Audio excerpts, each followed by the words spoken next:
రోజు. ఈ రోజు మీ అన్నయ్య కూడా వస్తాడు.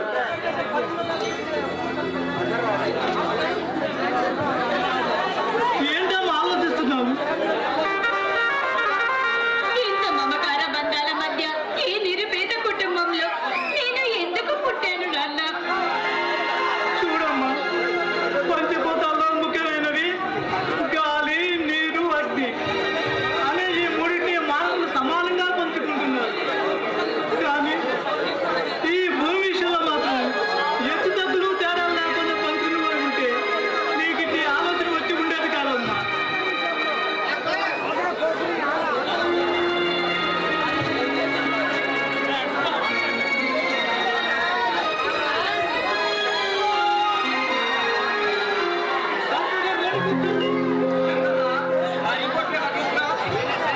అమ్మ సంధ్య, రిపోర్ట్ తీసుకురమ్మా.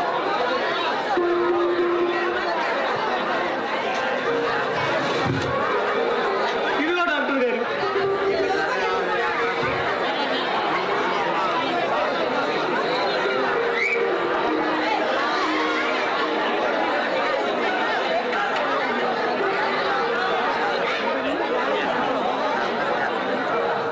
ఎంతన్నా నేను ఇచ్చిన టాబ్లెట్లన్నీ వాడేసావా?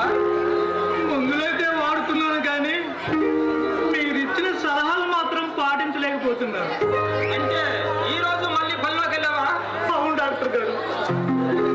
చూడు వెంకన్న, నువ్వు ఈ విధంగా ప్రతిరోజు శరీరానికి అవసరం ఇచ్చే పనులు చేస్తున్నట్లయితే నేను వైద్యం చేయటం కూడా మానుకుంటాను.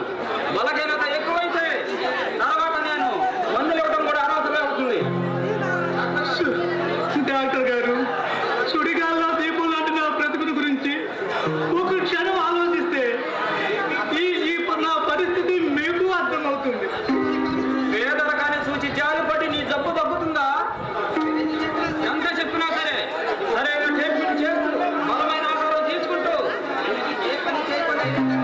ఏ పని చేయకుండా ఇంటి దగ్గరే ఉండకపోతే నేను ట్రీట్మెంట్ కూడా చేయను. నా లాంటి పేదల స్థితిగతులను పట్టి నుండే చూడగలిగే మీరే ఇట్లా మాట్లాడితే నేనేం చెప్పగలను? డాక్టర్ గారు, రెక్కలాడినా కూడా డాక్టర్ పరిస్థితి నాది.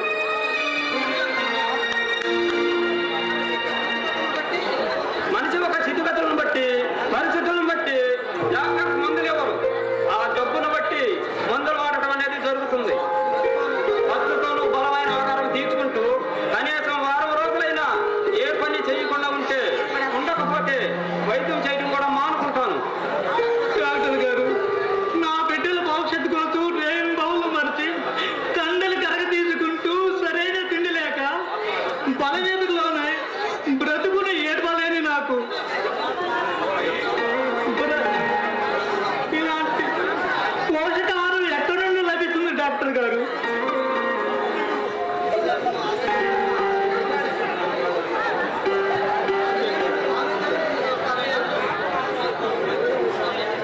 బలమైన తిండి తింటూ మీరే నన్ను ఆరోగ్యవంతులు చేస్తారని ఎదురు చూస్తున్నాను డాక్టర్ గారు.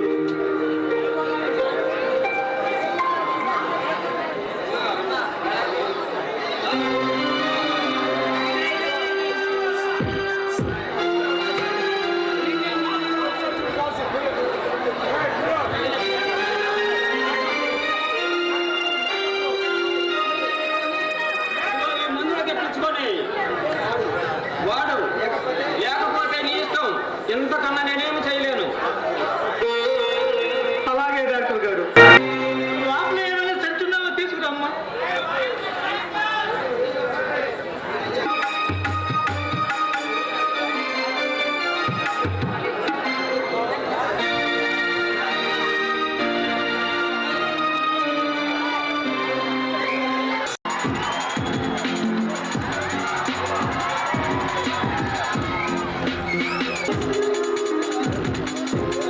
సంధ్య, అన్నయ్య, ఏమో తెలీదన్నయ్య. ఎందుకు వెళ్ళాడు? నాకే విషయం చెప్పలేదు. హడావుడిగా సంచి తీసుకొని బయటికి వెళ్ళిపోయాడు. సంధ్య, మన జంతువులు పక్షులు దేశాన్ని విడనాడి కలిసి మెలిసి జీవిస్తాయి.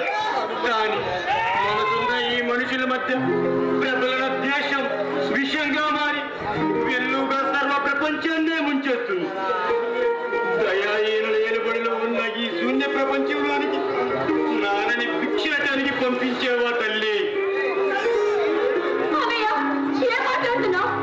అవునమ్మా, కడలి కెరటాలు లాంటి ఆవేదన తరంగాలను పిడికిడంత గుండెల్లో అణుచుకోలేక పవటి భిక్షాంజలి కోరి పట్టుకుని ప్రతి ఇల్లు తిరుగుతున్నాడమ్మా, తిరుగుతున్నాడు. అవునమ్మా, ఆత్మగౌరవాన్ని చంపుకుని పిచ్చివారిలాగా తిరుగుతున్న ఆ మోగజీవిని చూసి నేను చిలగా మారిపోయానమ్మా, చిలగా మారిపోయాను. లేదు లేదు, ఆయన కష్టాచితంతో జీవించే బతుకు మనకి లేదు. ఆయన నీడలో బ్రతికే అధికారం మనకు లేదు. నా కష్టాచితంతో నా ఎనలేని భోగాన్ని అనిపించాలమ్మా. అన్నయ్య, ఇంకేం చెప్పద్దు, నువ్వు వెళ్ళి త్వరగా నాన్న తీసుకుని రా అన్నయ్య. అలాగేనమ్మా. నువ్వు ఎప్పుడు వచ్చావురా? అన్నం వండి త్వరగా అన్నం పెట్టి నువ్వు పోతే సూర్య పక్కనరా, ఎందుకు నిల్చున్నావు? ఎక్కడి నుండి తెచ్చారు బియ్యం? బజార్కి వెళ్ళి కొట్లో తెచ్చాను రా. నిప్పుని పిడికిట్లో ఎంతసేపు దాచగలరు నాన్న? నిజం కూడా నిప్పు లాంటిదే. లేదురా, రేపు డబ్బులు ఇస్తానని అప్పు తీసుకొచ్చాను. నాన్న, సూచిన విషయాన్ని అబద్ధం చెయ్యాలనుకుంటున్నారా? సూర్య, అవును నాన్న, నేను నా కళ్ళారా చూశాను. కానీ మీరు ఈ విధంగా దిగజారిపోయి మీ ఆత్మగౌరవాన్ని మంట కలుపుకుంటారని నేను ఎప్పుడూ ఊహించలేదు నాన్న, ఎప్పుడూ ఊహించలేదు. సూర్య, గౌరవంగా ఎక్కడో ఉన్న వారికి ఇక్కడ పరిస్థితులు నీకేం తెలుసురా? నీకు పంపే 2000 రూపాయలు బాలోజీ గారి దగ్గర అప్పుగా తీసుకున్నాను. అందుకని నేను అది ఆఖరికి పోవాల్సి వచ్చింది. అందువల్ల పూట గడవడం కూడా కష్టమైపోయిందిరా. అందుకని పరుగు పోస్టులు బజారు పాలు చేస్తారా? కాదురా, ఈ రోజు నువ్వు వస్తావని తెలిసి నా బిడ్డకు పిడికి అన్నం పెట్టే నా నిస్సాయిత నన్ను నెట్టికెళ్ళిందిరా. మనలాంటి వారికి పరువు ప్రతిష్టలు అమ్ముకున్న పూట గడవని రోజులు ఇవి. అవినీతి పాలనలో నీతి కరువైన ఈ రోజుల్లో నేను ఒక భిక్షగాడిగా మనకు తప్పలేదురా. ఎంత పని చేశారు నాన్న, ఎంత పని కానీ వయసు పైపడిన తర్వాత కూడా మీరు ఈ విధంగా బండ చాకిరి చేసేందుకు వీల్లేదు నాన్న, వీల్లేదు. మిమ్మల్ని విడిచి నేను ఎక్కడికి వెళ్ళను నాన్న, ఎక్కడికి వెళ్ళను.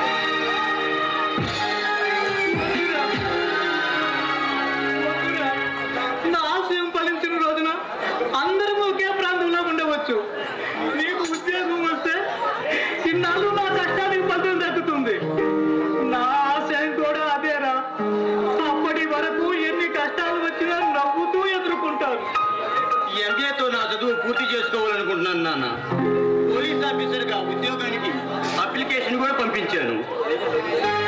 తెలియని విషయాల గురించి అడిగినా లక్షలు తీసుకొని చెప్పి ఈ రోజుల్లో ఉద్యోగం దొరుకుతుందా సూర్యం? లేదు నాన్న, నా స్నేహితుడు ఒకడు ఈ ఉద్యోగం నాకు తప్పనిసరిగా ఇప్పిస్తానన్నాడు. వాళ్ళ నాన్న ఎస్పీగా పనిచేస్తున్నాడు. అతనితో చెప్పి ఈ ఉద్యోగం నాకు తప్పనిసరిగా ఇప్పిస్తానన్నాడు. సూర్యం చాలురా. ఈ జన్మకు నాకు ఈ శుభవార్త చాలు. ఈ సంతోష సమయంలో మీ అమ్మ ఉన్నట్లయితే ఎంతో పడిపోయేది. నీకు తెలుసా, నీ చిన్నప్పుడు మా సూర్యం పెద్దవారై చదువుకుని పోలీస్ ఆఫీస్ అయితే మన పేదలందరికీ న్యాయం చేస్తాడని ఇరుగు పొరుగు వాళ్ళకి మీ అమ్మ చెప్పి ఎంతో గర్వపడిపోయేది. ఇన్నాళ్లకు నేను ఎదురు చూస్తున్న ఆ రోజులు చేరువైనాయి. ఇంతకన్నా ఇంక నేనేం అక్కర్లేదురా. నా భవిష్యత్తు కోసం ఆశనే ఊపిరిగా చేసుకున్నారే కానీ కష్టాచితంతో మీరు సుఖపడ్డ రోజే లేదు. కానీ నేనేదో అందరాని అందరం ఎక్కుతున్నానని ఎందుకు నానా పిచ్చిగా ఇంత సంబరపడిపోతున్నారు? కడుపులో మంట కోసం కన్న బిడ్డని భక్షించే కోర సర్పం కాదురా మీ నాన్న. సూర్యం ఆకలి దప్పులతో మనసి ఎంతో కష్టపడుతూ మగరంతో తేనెటీగలను తన పూచుటూ ఎందుకు తిరుగుతాయి తెలుసా? తమ బిడ్డల ఆహారం కోసం.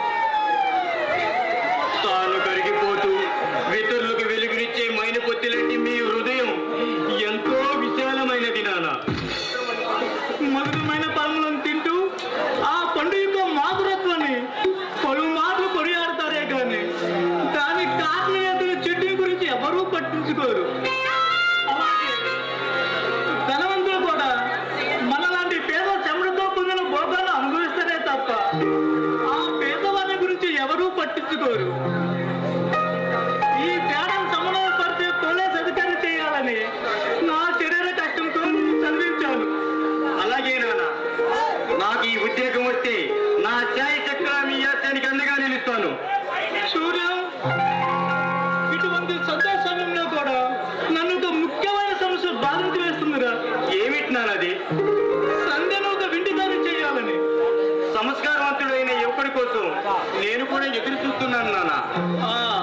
బాలాజీ రాజే గురించి నాకెందుకో కబురొచ్చింది. వెళ్ళొస్తారా? అలాగే నాన్న.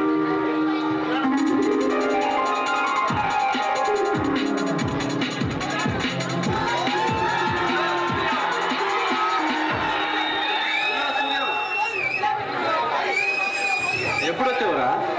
ఇప్పుడేరా, ఓ గంట క్రితం వచ్చాను. మీ నాన్న ఆరోగ్యం బాగుందా? లేదురా.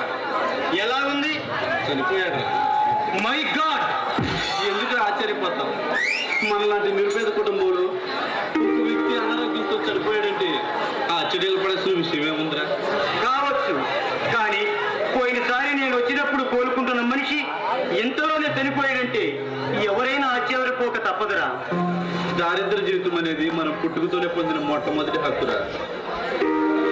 కేవలం మలేరియా జ్వరంతో ఇంతటి దారుణం జరిగిందనమాట.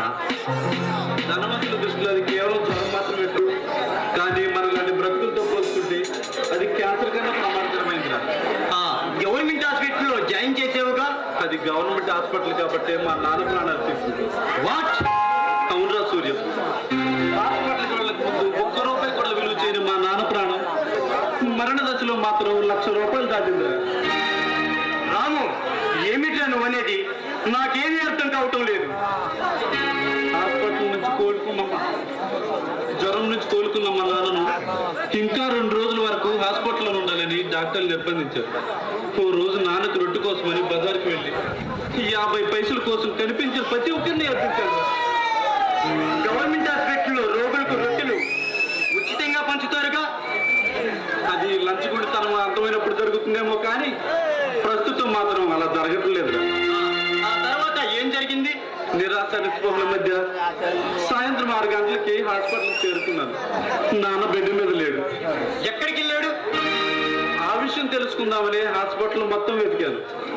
పిసికిపోయిన మనసుతో, కడుపు నిండా ఆకలితో క్యాజువాలిటీ వార్డులో ఉన్న వరండాలో కూర్చొని ఆలోచించడం మొదలుపెట్టాను. 10 నిమిషాల తర్వాత నాన్న చనిపోయాడన్న విషయం బయటపడింది. హాస్పిటల్ థియేటర్కి మీ నాన్న ఎందుకు తీసుకెళ్ళావు? ఆ విషయం తెలుసుకుందామని ఓ సిస్టర్ పాదాలు పట్టుకొని బావమని ఏడ్చారు. శవాన్ని ఇంటికి తీసుకెళ్ళడానికి ఒక 200, డాక్టర్ గారికి ఒక 100, మొత్తం 300 ఇచ్చి శవాన్ని ఇంటికి తీసుకెళ్ళమని సలహా ఇచ్చి వెళ్ళిపోయింది. మొన్న ప్రభుత్వం మరీ ఇంత అధోగతికి జారిపోయిందని నేను ఎప్పుడూ అనుకోలేదురా రాము. కనీసం తలకూరు పెట్టైనా నాన్న రుణం తీర్చుకోలేని అసమర్థుడైపోయాను. శవాన్ని అక్కడే వదిలేసి ఆ రాత్రంతా నడుచుకుంటూ ఇంటికి వెళ్ళిపోయాను. తర్వాత అయినా మీ నాన్న సావుకి అసలు కారణం తెలుసుకున్నావా? కాంపోజిన్ ఇంజక్షన్లో మత్తులో ముంచిన డాక్టర్ మా నాన్న హాస్పిటల్ ఆపరేషన్ థియేటర్కి తీసుకువెళ్ళి ఆయన మూత్రపిండాలు తీసి ₹1,00,000 అమ్ముకున్నాడన్న విషయం అతి కష్టం మీద బయటపడిందిరా. భరించలేని ఘోరం జరిగిపోయిందిరా రాము. సరేరా, ఆ విషయాలను వదిలేసి ఇంకేంటి సంగతులు? ఏదన్నా ఉద్యోగం చూసుకున్నావా? నాన్న బ్రతుకుంటే డిగ్రీ ఫైనల్ ఇయర్ ఎగ్జామ్ రాద్దాం అనుకున్నారా, కానీ డిగ్రీ లేకుండా ఎవడిస్తాడు ఉద్యోగం? ఇప్పుడు రాయలేకపోయావు ఎగ్జామ్.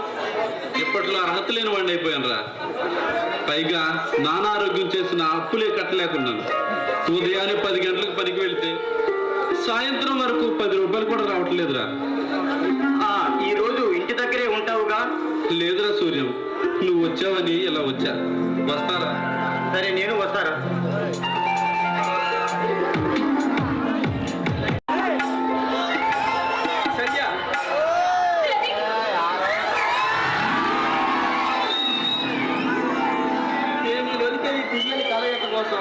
క్షణం క్షణం నా హృదయం తప్పించిపోయింది.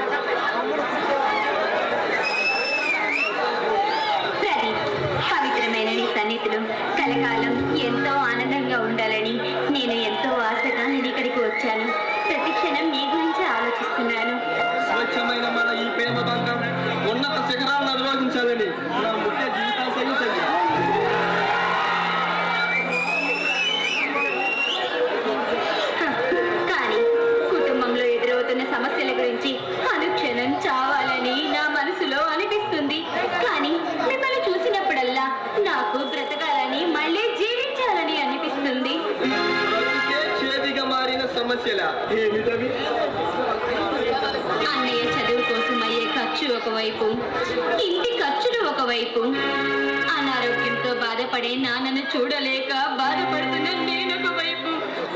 ఇన్ని కష్టాల మధ్య నేను బ్రతకలేక చావలేక ఇలా ఉంటున్నాను. పరిస్థితి ప్రభావం ఎంతకైనా దారితీస్తుంది. డబ్బు అనేది మనిషి తయారు చేస్తాడు, కానీ అదే డబ్బు కోసం ఆ మనిషి మనుగడ నమ్ముకుంటున్నాడంటే దానికి ముఖ్య కారణం సమస్యలే. అంటే? అటువంటి సమస్యలను ఎదుర్కోలేని మనిషి సమాజంలో జీవించలేడు సంఖ్య. అలాగైతే నిరుపేద ఈ సంఘంలో బ్రతకలేదా? లేదనే చెప్పాలి. ఎప్పుడైతే ధనవంతులకు నివాళులర్పించి లేని వారికి ఇంత అన్నం పెడతారో అప్పుడే సత్యాన్ని తెలుసుకోవాలి, ఆ సత్యం బాటలోనే నడవాలి. అప్పుడే ఈ సమాజం బాగుపడుతుంది. అంతటి మార్పు వస్తుందంటే నేను నమ్మలేను సంధ్య. ఎవరికి వారి ఎంత తీరి అన్నట్లుగా ప్రతి ఒక్కరూ స్వార్థం అనే దానికి దాసోకమైపోయారు. ప్రదీప్, మన పెళ్లి విషయం మీ నాన్నతో మాట్లాడావా? ఈ రోజే చెప్పేసి అన్ని విషయాలు మాట్లాడతాను. అయినా పెళ్లికి ఎందుకు సంధ్య అంటున్నాను? పెళ్లి చేసుకునే కంటే ప్రేమికులుగానే ఉంటేనే ఎంతో థ్రిల్గా ఉంటుంది. మన ఈ ప్రేమను రాగం కొంతకాలం ప్రేమికులుగానే చూద్దాం సంధ్య. మమతలల్లిన పందిరిలో మనము వధూవరులుగా అలంకరిస్తే ఎలా ఉంటుందో చెప్పండి. మమతలకి జీవన రూపం పోసినట్టుంటుంది. సంధ్య, మన ఈ ప్రాణాలు బంధం ఏ నాటిలో కానీ ఏ నాటికి మీరుకొని శాశ్వత బంధాన్ని సృష్టించింది. 1000 జన్మలకైనా విడిపోని మన బంధానికి నిజంగా మనల్ని ఇలా పుట్టించిన భగవంతుడికి నిజంగా మనం రుణపడి ఉండాలి. బాలసూర్యుని పసిడి కిరణాలతో మేలి బంగారంలో ప్రకాశిస్తూ నూతనత్వాన్ని సంతరించుకున్న ఈ పల్లె సీమలో మనం అమరం అయిపోయాం సంఖ్య.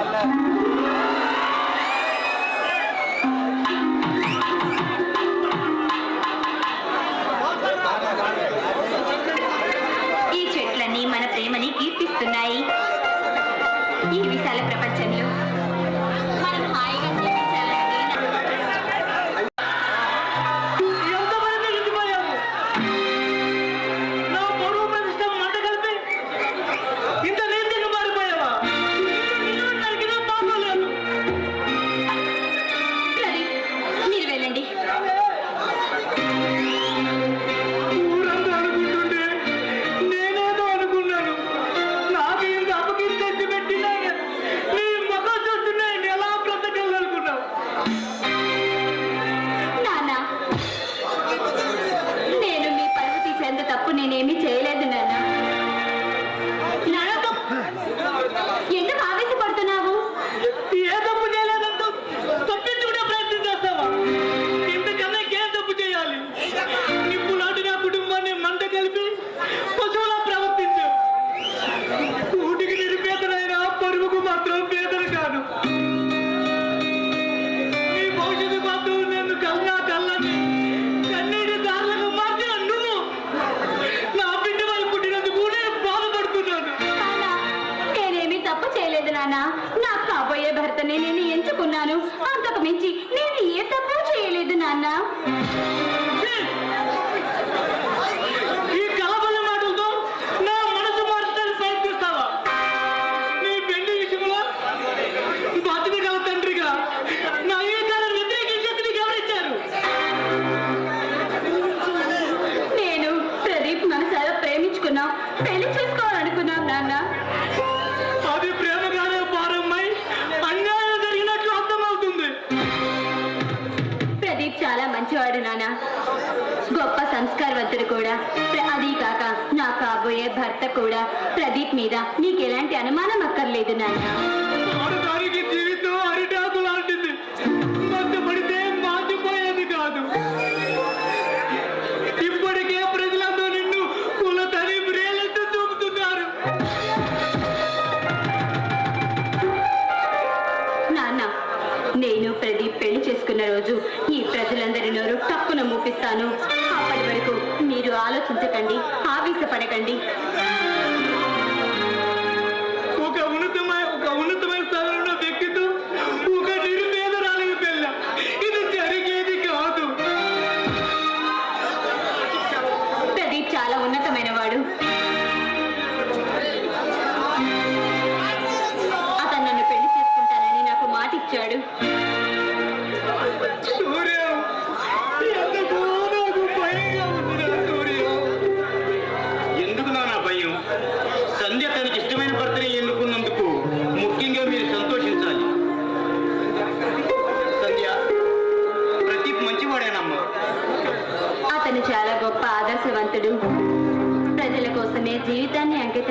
మహానుభావుడు.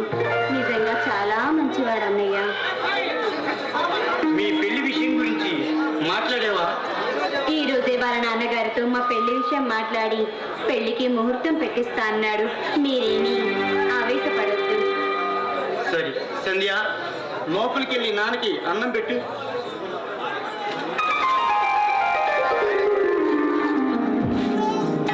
అర్ధరాత్రి వేళ ఒక్కతే ఉంది, క్యాండిట్ లాగుంది. ఎందుకు ఆ డౌట్? అడిగితే పోలా. ఏమిటి పాప, ఎంత ఒక్కదాని ఎంత అర్ధరాత్రి వేళ ఒంటరిగా ఉన్నావు? ఎవరి కోసం ఏమిటి?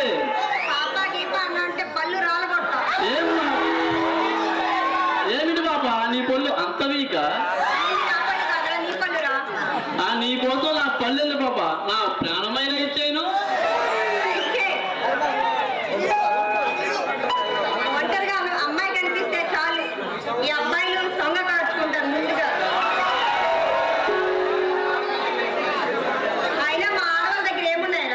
మంచి ప్రశ్నే వేసావు పాప. తుమ్మెత్త పూ దగ్గరకు తుమ్మెద వచ్చి అక్కడే ఎందుకు వాడుతుందో తెలిస్తే మిమ్మల్ని చూసి మేము ఎందుకు సంగ కార్చుకుంటామో ఈ పాటికి నీకు అర్థమయ్యే ఉంటుంది.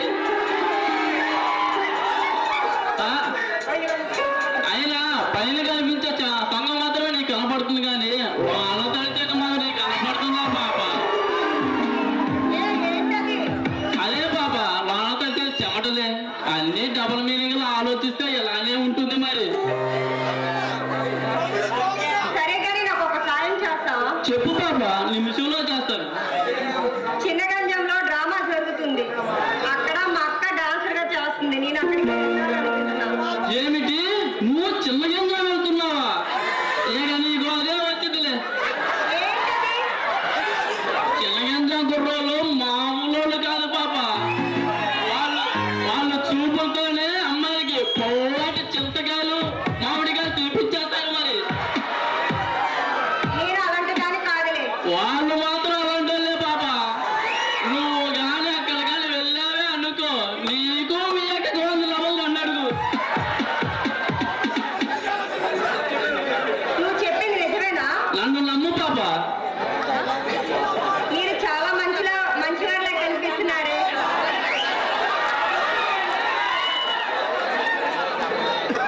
కానీ ఇప్పుడు టైం అర్ధరాత్రి 12 అయింది. ఒంటరిగా వెళ్ళాలంటే చాలా భయంగా ఉంది. పాప, మా ఇంటికి వెళ్దాం రా పాప. పాప, నువ్వు అనుకున్నట్టు నాకు ఎవరు లేరు, ఒంటరి వాడిని. మా ఇంటికి వెళ్దాం రా పాప. ఎవరు లేరు అంటున్నావు, ఏమైనా చేస్తే? అప్పుడు దాకెందుకు బాబా, ఇప్పుడే వచ్చే.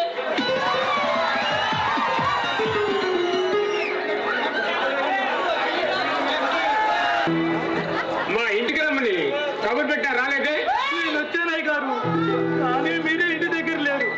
పొలంలో ఎండిపోయిన చెట్లన్నీ ఈ రోజు కొట్టేసావా? కొన్ని మాత్రమే కొట్టేశాను, మిగిలిన చెట్లు రేపు కొడతానయ్య గారు. రేపు నీకు ఏ రేపు పని అవుతుంది? ఏం పనయ్య గారు? పశువు తాకిడి లేకుండా తోట చుట్టూ కంచె వేయాలి.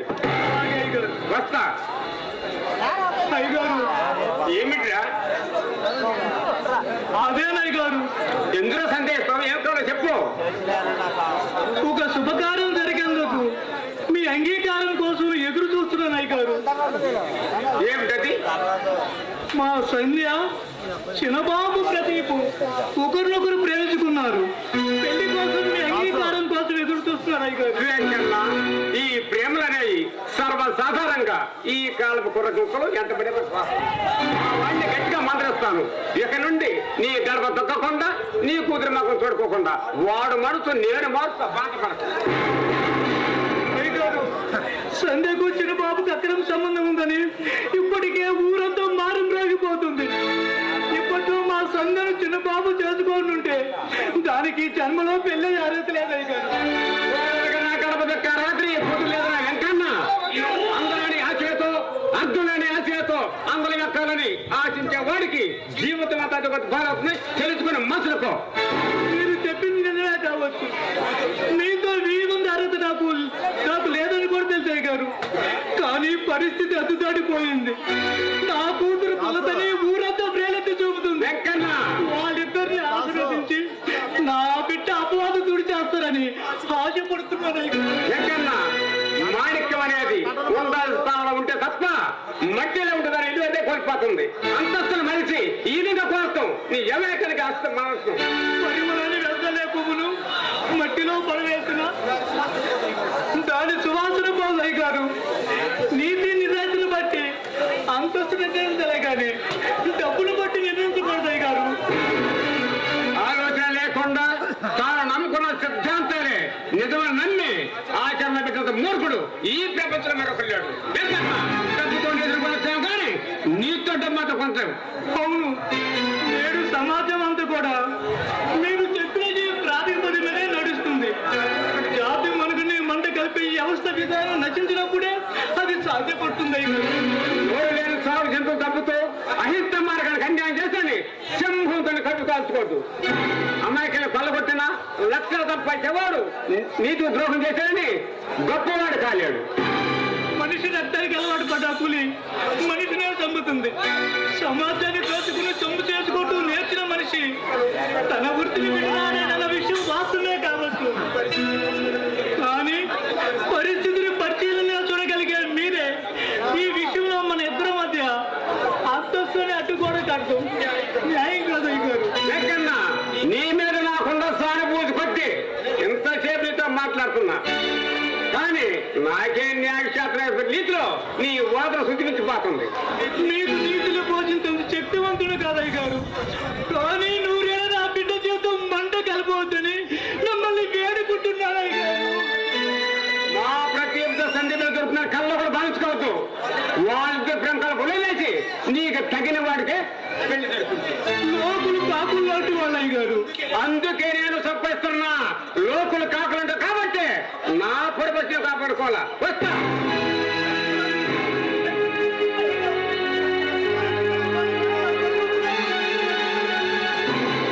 అంధకారంలో మిగిలిపోయిన నా జీవితంలో దీపాన్ని వెలిగించండి అయ్య గారు.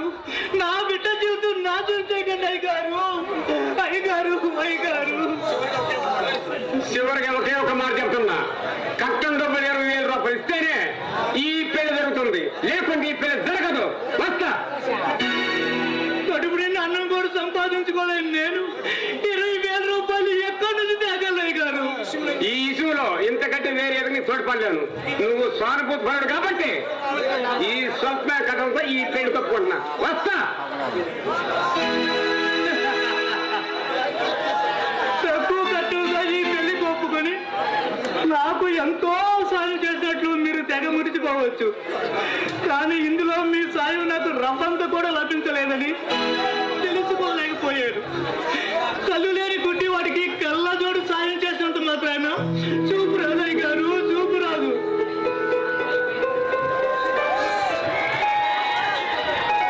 మళ్ళీ నీ పాపిష్టి మగంతో దుమ్ము లేదని వచ్చావా?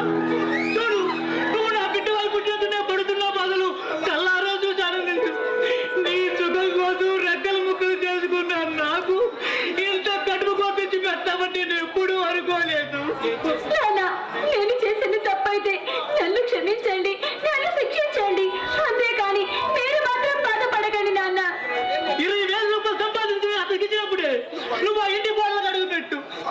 అంత డబ్బు నన్ను ఎక్కడ తెమ్మంటావు? నాకు తెలుసు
నాకెందుకో భయంగా ఉంది నాన్న.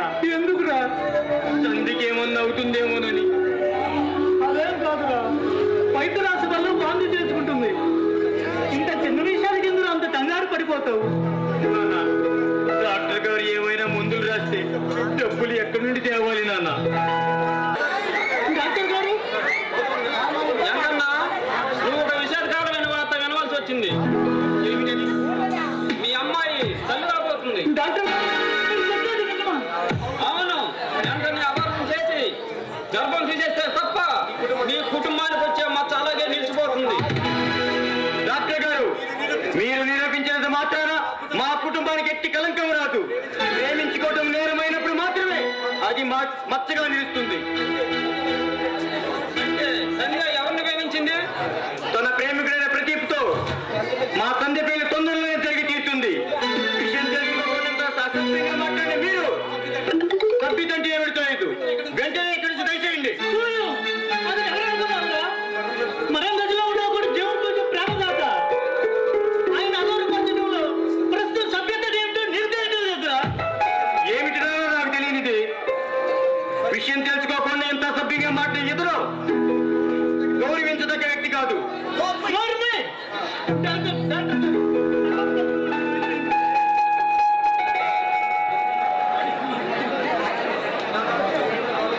నానా, మీరు వెంటనే భానుజీరావు దగ్గరికి వెళ్ళి రావాలి. ఎందుకురా?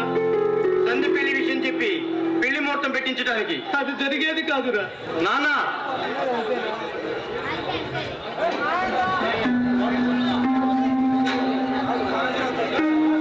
అవును, బాలాజీరా గారితో నేను అన్ని విషయాలు మాట్లాడాను.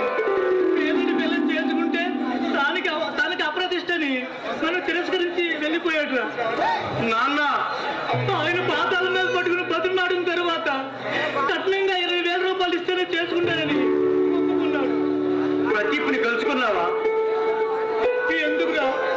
తండ్రి చెప్పిన మాటనే వేద భాషను భావించే తనయుడు తండ్రి జీవితం నిలువున మంట కలిసిపోతున్నా తండ్రి మాట కాదని సాధించేవాడు కాదురా. పొరబడుతున్నారు నాన్న. నిజాయితీ గల ప్రేమికుల హృదయాల్లో త్యాగం అనేది ఆయువు పట్టుగా ఉంటుంది. తమను విడదీసే ప్రయత్నంలో శరీరాన్ని ముక్కలుగా నరుగుతున్నా తాను కోరుకునే వ్యక్తినే స్వరిస్తూ ప్రాణాలైన ఇచ్చే ప్రేమికులు ఎందరో ఉన్నారు. ప్రేమ ఎంతో విలువైనది నాన్న. లేదురా, ప్రతి మనస్తత్వం గురించి తెలీదురా. సూర్యం బ్రతుకుడు ఈ బాధలు చూసే కన్నా మరొకరి విషయంతో ఈ లోకాలు పీడించుకోవాలనిపిస్తుందిరా. అవును, చెదిరిపోయిన గుండెతో దేవత్వంలా బ్రతికే నేను మానసికంగా ఏనాడో చనిపోయాను. బతుకుమని ఈ దేహం కోసం అడుగు అడుగునా మృత్యువు నన్ను వెంటాడుతూ తరుముకొస్తుందిరా. ఇంకా నేను బ్రతకలేనురా, చనిపోతాను. నాన్న, మీరే ఇంత కంగారు పడిపోతే సంధి పరిస్థితి కూడా దీనంగా తయారవుతుంది. కష్టాలు వచ్చినప్పుడే ఎదుర్కోవటమే మానవ లక్షణం. ఇప్పటికే దాని గురించి ప్రజల్లో రకరకాల వార్తలు వినిపిస్తున్నాయి. పెళ్లి కాకుండానే గర్భం ధరిస్తుందని ఈ విషయం తెలిస్తే దాన్ని ఒక జంతువు కంటే ఈయనగా చూస్తారా? దాని బాధను చూస్తూ సహించే ధైర్యం నాకు లేదురా. నాకు లేదురా. నాన్న, ప్రస్తుతం మీ ఆరోగ్యం బాగలేదు. లోపల మన పెళ్లితో మీ నాన్న అంగీకారం కావాలంటారా? ఉంది. ఆయన మాట కాదని నేను ఏ పని చెయ్యను కూడా. ప్రదీప్, ఏంటి మీరు మాట్లాడుతున్నది? సరదాకి మాట్లాడట్లేదు కదా? లేదు, నిజంగానే అంటున్నాను. నా పెళ్లి విషయంలో తుది నిర్ణయం మా నాన్నదే. ఆయనకి ఇష్టం లేకుండా ఏ ఆడదాని మెడలో తాళి కట్టే అధికారం నాకు లేదు. మరి మన పెళ్లికి మీ నాన్నగారు ఒప్పుకోలేదు. పైగా 20,000 కట్నం ఇస్తేనే ఈ పెళ్లి జరుగుతుందని శాసించారు. అలాంటప్పుడు ఆయన అంగీకారంతో మనకు పనేంటి? లక్ష్యలిస్తానంటూ మా ఇంటి చుట్టూ తిరుగుతున్న వాళ్ళను కాదని మా నాన్న ఈ పెళ్లికి ఒప్పుకోడని నాకు బాగా తెలుసు. ఆయన్ని ఎదిరించే శక్తి నాకు లేదు. కాబట్టి మీ నాన్న నీకు వేరే సంబంధం చూడమని చెప్పు. ప్రదీప్, ఏం మాట్లాడుతున్నావు? ఏంటో మాట్లాడేది? నన్ను ఎందుకు ప్రేమించావు? చెప్పు.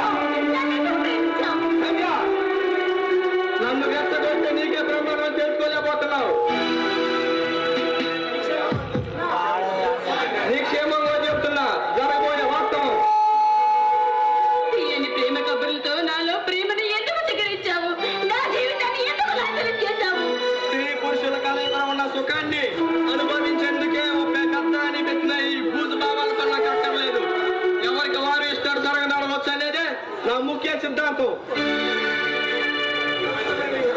పవిత్రమైన నీ హృదయంలో మిమ్మల్ని పదిలంగా పరుచుకుని నేనేనా దైవంగా ఎల్లప్పుడూ మీ పాద సేవ చేసుకుందామని నేను పిచ్చిగా కలలు కన్నాను.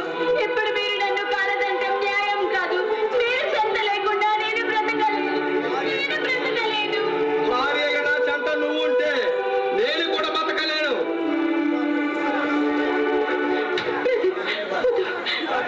నా బ్రతుకు సర్వనాశనం చేయదు. నీకు దండం పెడతాను. పిడుగు లాంటి నిందలతో ఈ సమాజం నిన్ను ఉక్కిరి చేస్తుంది. వద్దు ప్రతి నా మాట విను. నన్ను కాదనకు. నువ్వు నిలువున ప్రాణత్యాగం చేసి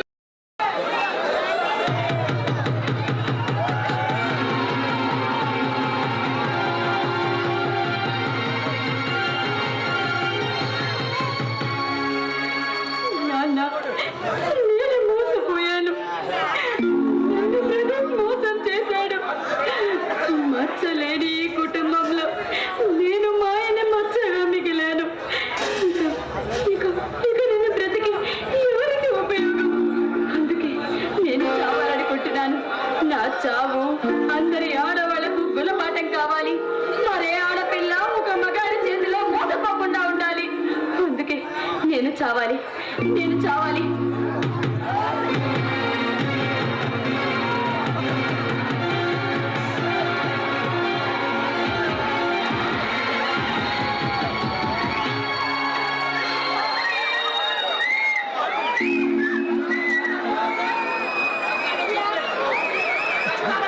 కష్టాలు వచ్చినప్పుడే ధైర్యంగా ఎదుర్కోవాలి కానీ చావు సిద్ధపడదు. లేదు శాస్త్రి గారు, నాకు బతకాలని ఆశ నశించింది. నన్ను ఆపకండి.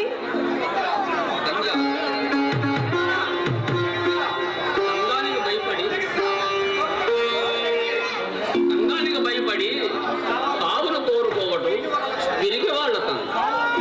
మోసాన్ని మోసముతోటే చేయించాలి. నీ పగ సాధించుకోవాలంటే నీవు బ్రతికి ఏదైనా సమస్య వచ్చినప్పుడు బుద్ధిపూర్వకంగా ఆలోచించి ఎదుర్కోవాలే కానీ సాగుకు పోకూడదమ్మా. శాస్త్రి గారు, అవును, నేను ఇక్కడికి వస్తూ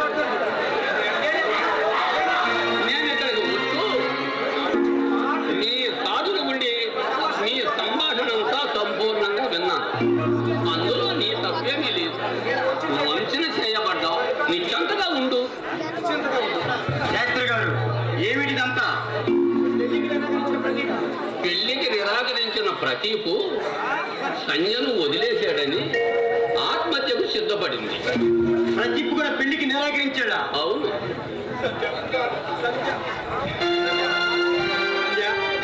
లోపల నాన్న శుభ లేకుండా పడి ఉన్నాడు. లోపలికి వెళ్ళి ఏమైంది? ప్రమాదం ఏమి లేదు శాస్త్రి గారు. బలహీనత వల్ల కొద్దిగా ఆత్మహత్యగా ఉన్నాడు. ఎక్కడి నుంచి వస్తున్నావు? నాన్నకి సుమారుగా ఉన్న తర్వాత రాము కోసమని వెళితే వాడు కనిపించలేదు. అందుకని తిరిగి వస్తున్నాను. నీ నాన్నగారిని చూద్దాం కదా.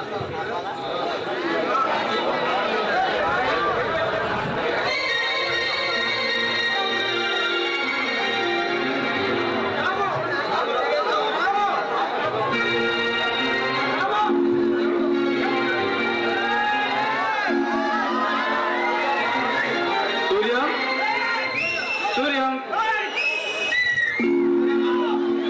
ఏరా రాము, నీ కోసమని ఇంటికి వస్తే ఇంటి దగ్గర లేవు. ఎక్కడికి వెళ్ళావు? వేరే పని మీద వెళ్ళాను రా. ఏంటి ఇలా బ్రీఫ్ కేసుతో బయలుదేరావు? నీకోసమేరా. ఏమిటో అంత ముఖ్యమైన పని? ముఖ్యమైన పనుండే వచ్చాను. అన్నట్టు సంధి పెళ్లికి ముహూర్తం పెట్టించావా? ఈ పెళ్లి జరగదురా. బానోజీ మమ్మల్ని శక్తికి మించిన కట్నం అడిగాడు. ప్రతీపు కూడా తండ్రి మాటకి చెవుదాటకుండా నా చెల్లి జీవితాన్ని నాశనం చేసి పెళ్లికి నిరాకరించాడు. మా కుటుంబాన్ని సర్వనాశనం చేసిన వాళ్ళిద్దరిని నరికి ముక్కలుగా చేస్తాను. Don't destroy our sister life. ఆవేశపడితే నాశనం అయ్యేది నీ చెల్లి బ్రతికేరా. అంటే ఇంకా నీకు ఈ పెళ్లి జరుగుతుందనే నమ్మకం ఉందన్నమాట. సూర్యు సంధ్య నిరాకరించడం తెలియగానే బానోజీరావుని కలిసి అన్ని విషయాలు మాట్లాడారు. మీరు కనుక 20,000 ఇవ్వగలిగితే ఈ పెళ్లి జరుగుతుందనే నమ్మకంతో నాకుంది. అందుకే నేను ఇలా వచ్చాను. ఇప్పట్లో అంత డబ్బు తేగలిగే శక్తి నా దగ్గర లేదురా. సూర్య ఇవిగో 20,000. సంధ్య పెళ్లి ఘనంగా రాము, సమాజంలో ఒక మగవాడి కారణంగా ఏ ఆదాని జీవితం అన్యాయం అవ్వడానికి వీల్లేదు. తీసుకోరా. ఎక్కడి నుంచి తెచ్చే ఎంత డబ్బు? ఎక్కడి నుంచో తేవాల్సిన అవసరం నాకేముందిరా. ప్రభుత్వం నాకు పంచించిన సీలింగ్ విధానంలో 2 ఎకరాల భూమి ఉచితంగా లభించింది. దాన్ని నమ్మి టౌన్కి వెళ్ళి ఏదన్నా వ్యాపారం చేద్దామని చెప్పి అనుకున్నాను. ఇదిగో ఇప్పుడు ఇలా ఉపయోగపడింది.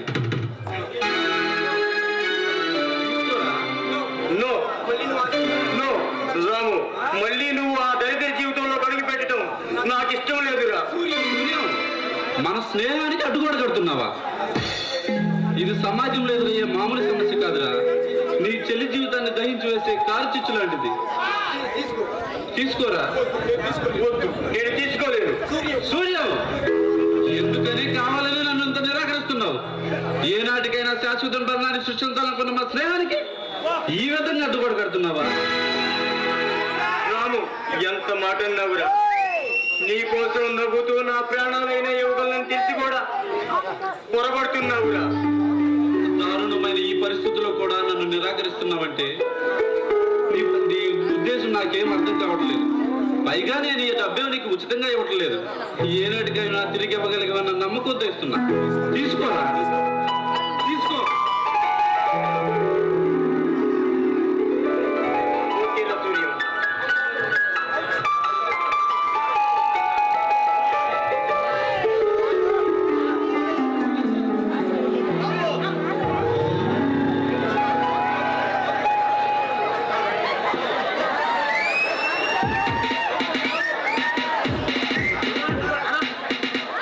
ఎందుకని? దొంగతనం చేయడం చూసాం. దొంగతనం చేయాల్సిన అవసరం నాకు లేదు.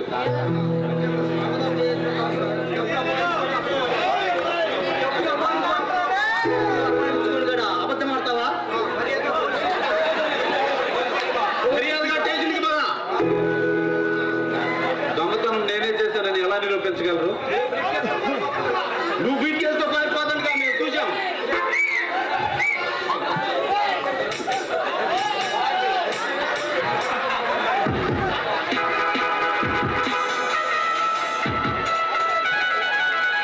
సంసారం అనేది మహా సముద్రం లాంటిది. అందులో నీరంత పుట్టబంతుడేం కన్నా దారుణమైన పరిస్థితుల గురించి ఏదో ఒక విధంగా ఈ ముక్తులు అయ్యేవంటే అంతా పరమేశ్వరుడి కరుణా కటాక్షం. శాస్త్రి గారు, మునిగిపోతున్న నామ లాంటి సంధ్యా బ్రతుకును ఒక కెరటమై ఒట్టుకు చేర్చిన రాముకి నేను ఎంతో రుణపడి ఉన్నాను. కానీ నాకు ఎందుకో ఒక చిన్న అనుమానం పీడిస్తుంది. ఏమిటి అంకన్నా? ఏమిటది? మన గ్రామంలో ప్రభుత్వం భూమికి ప్రభుత్వం భూములు ఎవరికి పంచలేదు కదా, కాబట్టి వారు రాము చెప్పింది అబద్ధం అనిపిస్తుంది నాకు. ఏమైంది? ఎంకన్నా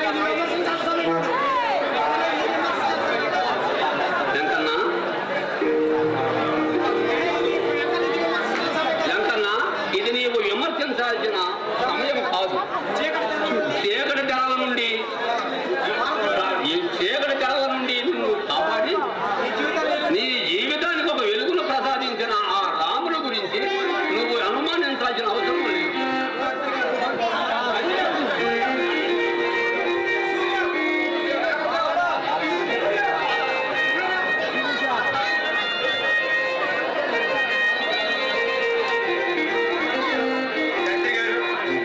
దగ్గరలో మూర్తిని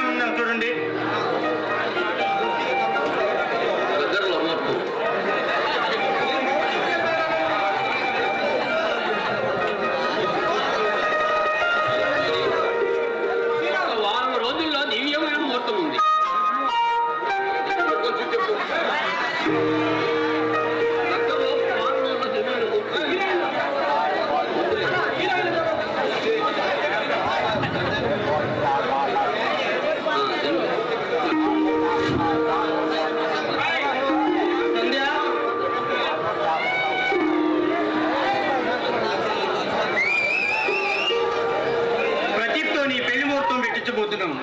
నీకేదన్నా సందేహం ఉంటే చెప్పు. నాకే సందేహం నానా, శాస్త్రి గారితో మీరు భానోజరావు ఇంటికి వెళ్ళి సంధి పెళ్లి గురించి ముహూర్తం పెట్టించండి. అలాగే శాస్త్రి గారు రండి వెళ్దాం. వెన్నెలాక చెవిలో వికరిస్తున్నాయమ్మా. ఈ సంతోషం భరించేందుకు ఈ చిన్న హృదయం సారక్యం లేదు. నాకు మాత్రం చాలా బాధగా ఉందన్నయ్య. దేనికమ్మా?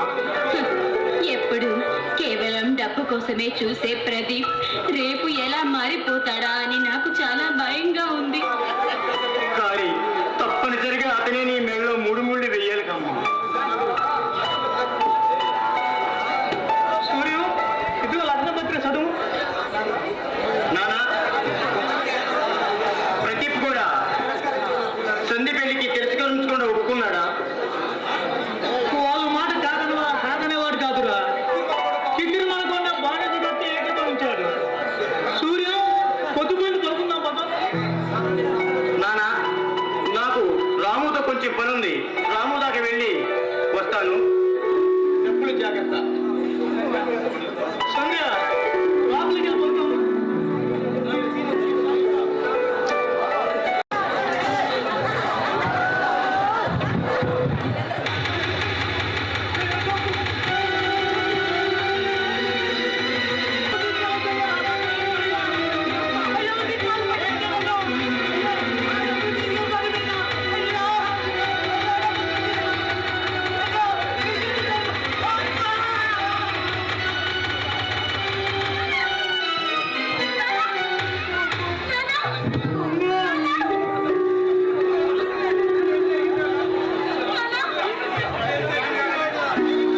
ఏం జరిగిందన్నా?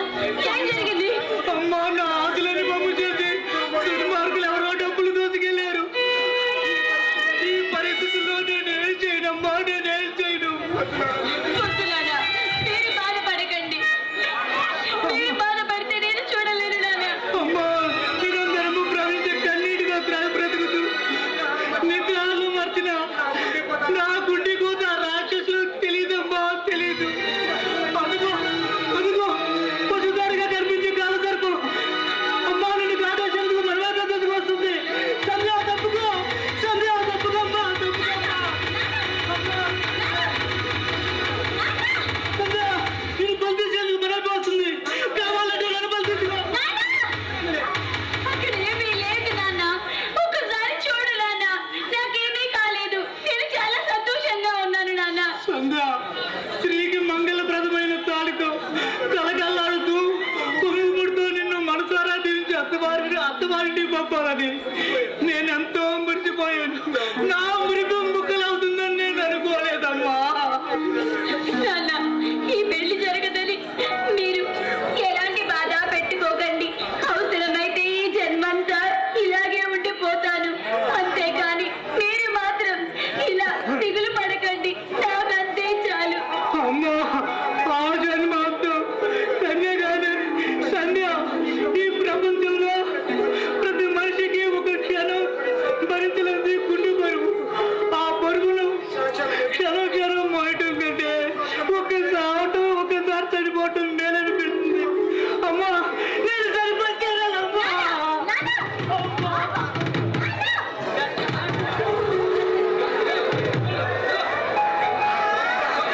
ఏమైంది? శాస్త్రి గారు, ఇంత అర్ధరాత్రిలో మీరు ఎందుకు వచ్చారు? నిశ్శబ్దము తాండ్రవిస్తున్న ఈ చీకటిలో నుండి భయంకరమైన అర్థనాదం కేక ఒకటి వినిపించింది. అది నేను తిలకింపగా పక్క ఇంటిలోని దుఃఖారాధన స్పష్టం అవుతుంది. ఆ నుదుటి మీద డబ్బేమిటి? పెళ్లికి సిద్ధం చేసుకునే డబ్బంతా దొంగలు ఎత్తుకెళ్ళిపోయారు. అంతేకాక అడ్డు వచ్చిన నాన్నని కొట్టారు. చూడండి శాస్త్రి గారు. శాస్త్రి గారు, నా ఏడుపు అరణ్య రథులమే కానీ ఆలకించే వారు ఎవరు రారు. అందుకే నేను ప్రశాంతి లోకానికి వెళ్ళిపోగలుగుతున్నాను. శివ శివ శివ శివ. ఎంకన్నా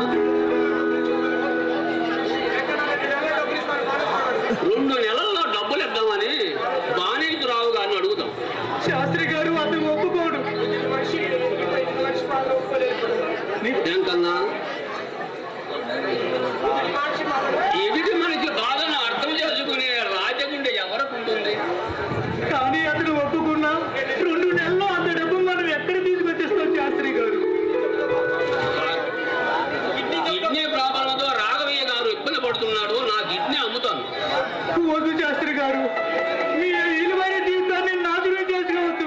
కావాలంటే నా కిడ్నీ అమ్ముతాను. నీ డబ్బు ఎవరన్నా నీ డబ్బు పోయిందని గమ్మత్తోడు తక్కువ. అమ్మా సంజా, నేను డాక్టర్ని పంపుతాను, నాకు వైద్యం చేయండి.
అమ్మాయి వచ్చాయన మానలేదంటులా మీద మనదే చేతన సంజయ్ దగ్గర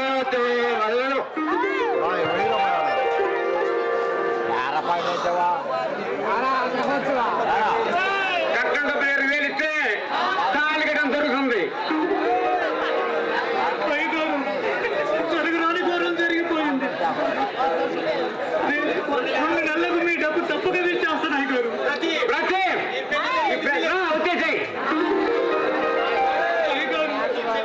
మీ పెళ్లి పద్ధతి మమ్మల్ని అవమానిస్తుంది. కేవలం 2 నెలల్లో మీ కట్టిన డబ్బులు ఇవ్వలేకపోతే సంజయ్ మా ఇంటికి తరిమేయండి, కానీ ఇప్పుడు మాత్రం ఈ పెళ్లి ఆపుకండి అయ్యారు. పెళ్లి పేట్ల మీద డబ్బులు ఇచ్చేస్తాను చెప్పి ఎంతో మాట చేస్తారా? ఇలాంటి అబద్ధాలు మోసుకెళ్తానని చేసినాడు ఇంత మాత్రం పరం చేరాల్సింది. చూడండి, మీకు ఇస్తామన్న 20,000 రూపాయలు సిద్ధం చేసుకున్న తర్వాతే ముహూర్తం పెట్టించాం. కానీ అనుకోని విధంగా డబ్బులు దొంగలు దోచుకెళ్లారు. 2 నెలలు కాకపోయినా 1 నెలలో అయినా మీ డబ్బులు తప్పకే ఇచ్చేస్తాం. ఒక్క రోజు కూడా తెలియదు. 20,000 రూపాయలు కట్నం పెడితేనే ఈ పెళ్లి ఉంటుంది, లేకుంటే పెళ్లి జరగదు. ప్రదీప్, నువ్వైనా ఒక్కసారి ఆలోచించు. సాటి మానవుడిగా మా పరిస్థితిని ఒక్కసారి గమనించు. మన సాంప్రదాయం ఆడదానికి ఇచ్చిన యాల్వి ఎంత భయంకరమైనదో నీకు తెలియనిది కాదు. ఈ సువిశాల భారతదేశంలో సాంప్రదాయాలు ఎదిరించే మగాలు ఎందరో ఉన్నారు. బాధపడకండి అయ్యగారు, ఇది జీవితం సంబంధించిన విషయం. నిజమైన డబ్బు కోసం మీరు చూస్తే ఒక ఆడపిల్ల జీవితం భయంకరంగా నాశనం అయిపోతుంది అయ్యగారు. నువ్వు ఎంత యజ్ఞం చేసినా సరే నా అంగీకారం మారదు. ముందే చెప్పేసాను వస్తా. నెమల కన్నీరు వేటగాడు గుండె కలిసినావు వస్తా. అయ్యగారు, కిడ్నీ జబ్బుతో బాధపడుతున్న రామయ్య గారికి నా కిడ్నీ అమ్మి తొందరలోనే మీ కట్టిన డబ్బులు ఇచ్చుకుంటాను. ఇప్పుడు మాత్రం ఈ పెళ్ళి ఆపుకండి, మీ కాలు పట్టుకుంటాను. నా అంగీకారం మాత్రం ముందే చెప్పేసా త్వరగా.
అంతరించిపోతాయి. ఎంకన్నా కన్నీరు కార్చడం తప్ప నీ బతుకులో పన్నీరు చల్లుకునే అదృష్టము ఇప్పుట్లో లేదు. నా బ్రతుకులో పన్నీరు చల్లుకునే రోజు ఇక రానే రాదు శాస్త్రి గారు, ఇక రానే రాదు. శాస్త్రి గారు ఏటి ఏటి బొమ్మడి ప్రేమ ఉదయం పోరాటం కలిగించే రోజు ఇక లేనే లేదు. నూరేళ్ళ నా బిడ్డ తింటూ నాశనం అయిపోయింది. శాస్త్రి గారు నాశనం అయిపోయింది.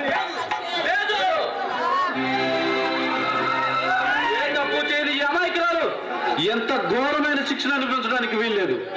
సంఘంలో ఒక మగవాడి కారణంగా ఏ ఆడదాన్ని నాశనం చేయటకు వీల్లేదు.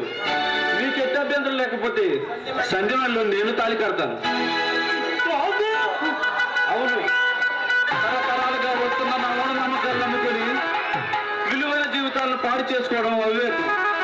మనుషులలో కార్యాచరణ పద్ధతులు మారినప్పుడు ఆచారాలు మార్చుకోవడంలో తప్పు లేదు.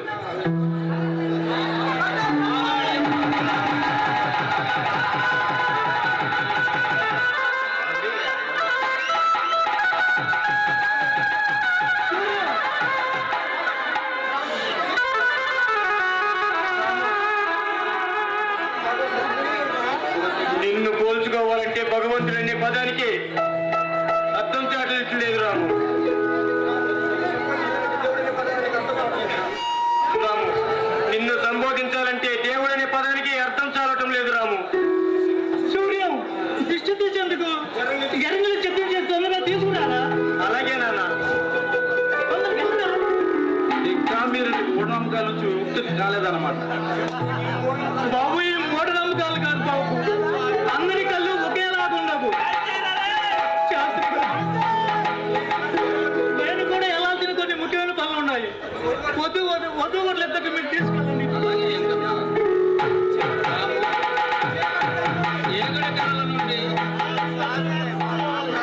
ఏగడగల నుండి ఎలుగు ఎలిగించిన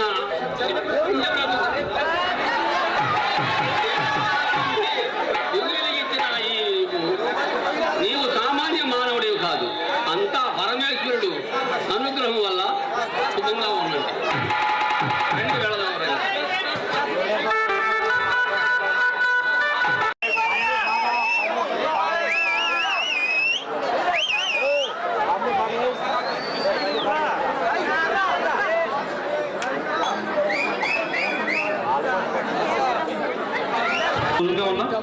మీ పాదాలు తాకే అర్హత కూడా లేని నాకు నా మెడలో తాళి కట్టి నిజంగా మీరు చాలా పెద్ద తప్పు చేశారండి.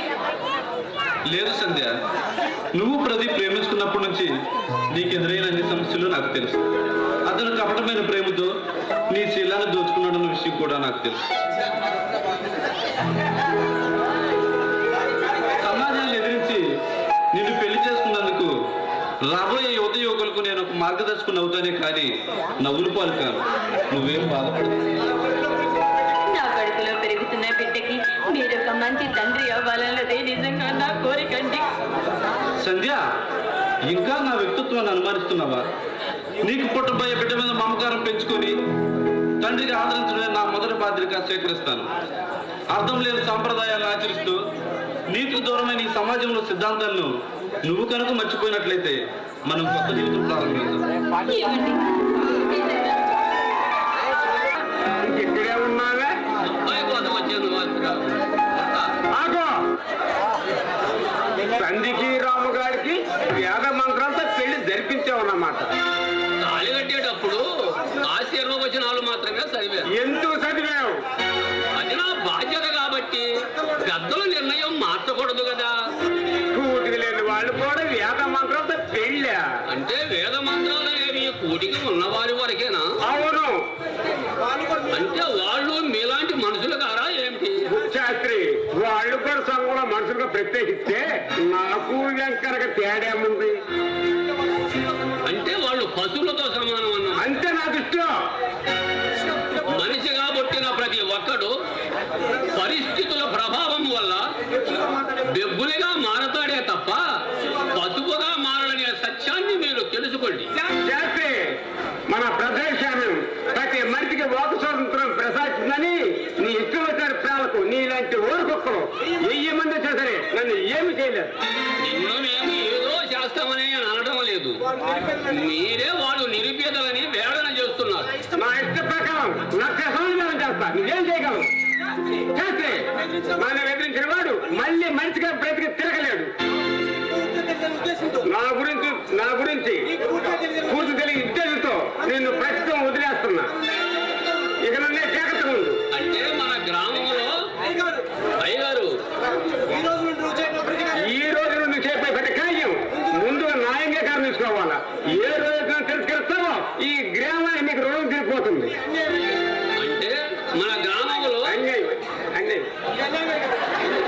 ఇది అన్యాయం అయ్యగారు. న్యాయాల గురించి ప్రస్తుతం నీతోనే టర్కీవాదం చేస్తున్నా. అంటే మన గ్రామంలో నియంతృత్వ పరిపాలన ప్రవేశపెట్టారన్నమాట. అధికారంతా నా హస్తగతం చేసుకుంటా. ఏం చేయగలవు? చేస్తే నన్ను ఎదిరించిన వాడు మళ్ళీ మంచిగా బ్రతికి తిరగలేడు. రక్షించగలిగే మీరే ఇంత నియంతగా తయారైతే మా బోటి వారికి రక్షణ ఎలా కలుగుతుంది సార్? నేను చెప్పిన పద్ధతిలో నడుచుకున్న వారికి నా రక్షణ ఎప్పటికీ ఉంటుంది. నన్ను ధిక్కరించిన వారికి ఈ సురక్షిత మట్టిలో రక్షణ ఏర్పడుతుంది. ఇది అన్యాయమయ్య గారు. శాస్త్రి నా అగ్రసారం నడుచుకోవాలని ప్రతి ఒక్కరికి ఇది చెప్పు. గట్టా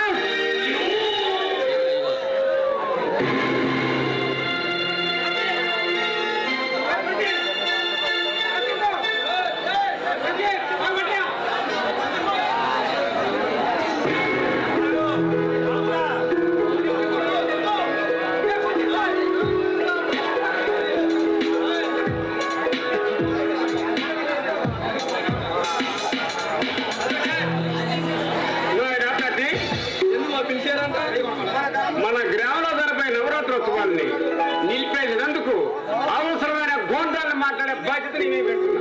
ఉత్సవాలు ఆపేయటం వల్ల మనకు వచ్చిన ఉపయోగం ఏమిటి? ప్రజలంతో ఏకగ్రం చేసుకునే కార్యాన్ని మనం నిలిపేయగలిగితే మన ఆధిపత్యం ప్రతి ఒక్కరిలో ముద్రగా నిలిచిపోతుంది. తర్వాత జరిపే కార్యక్రమం ముందు న్యాయంగా సాధించుకుంటారు. అలాగే నాన్న, కానీ చిన్న అనుమానం నన్ను బాధించి వేస్తుంది. ఏమిటది? సంధ్యని నేను పెళ్లి చేసుకోవటం కేవలం అంత తక్కువ కట్నంతో మీరు ఎందుకు ఒప్పుకున్నారో నాకు అర్థం కావటం లేదు. ఒక మనిషి ధనవంతుడైనందుకు ఎన్ని తప్పులే చేయలేదు నా ముఖ్య సిద్ధాంతం.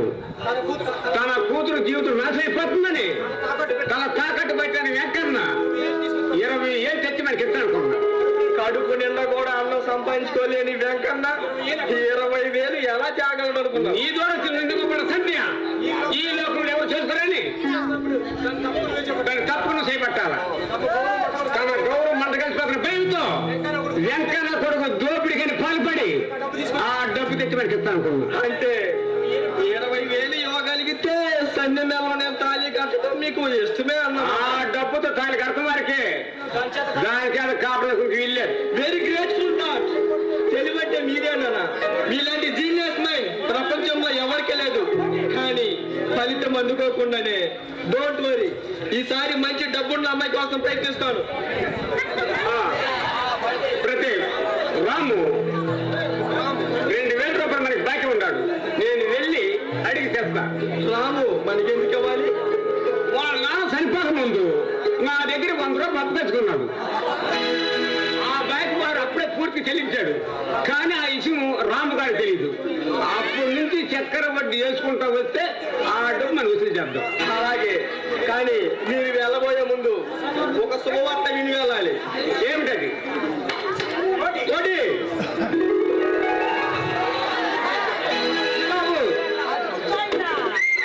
ఆ బ్రీడ్ కేసులో ఏముందో తెలుసా? నాకు తెలియదు చిన్న బాబు. ఆ బ్రీడ్ కేసు టేబుల్ మీద పెట్టి నువ్వు లోకెళ్ళు. అలాగే చిన్న బాబు.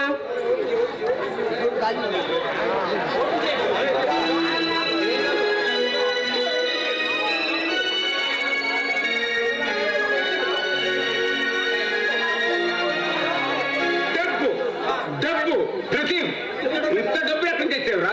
మనిషి శరీరంలో కన్ను, గుండె, ముక్కు ముఖ్యమైన భాగాలు, అటువంటి అవయవాలను తీసి ప్రైవేట్ డాక్టర్లతో అత్యధిక రేటుతో అమ్మే షేర్ బజర్లతో నా స్నేహితుడు 10 మందిని కిడ్నాపింగ్ ద్వారా అప్పగించారు. ఎవరు? అతని బాంబేలో పెద్ద స్మగ్లింగ్ వ్యాపారస్తుడు.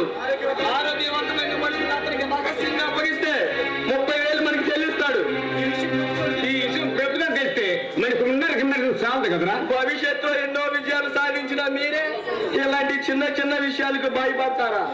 ఇలా అయితే మన ప్రగతి పథం ముందుకు సాగదు. నువ్వు ఇంత సహముద్రం అని చెప్పి కళ్ళ కూడా ఊహించుకోలేకపోయి కదరా. ఇగో ఈ 4 లక్షలు తీసుకెళ్ళి లోన్ పెట్టండి.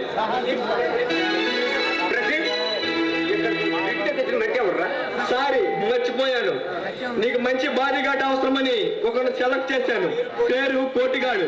నేను బాంబే వెళ్లకుండానే అతని చేత డబ్బు తెప్పించాను. కానీ అందులో డబ్బు ఉన్న సంగతి వాడికి తెలియదు. వస్తానా?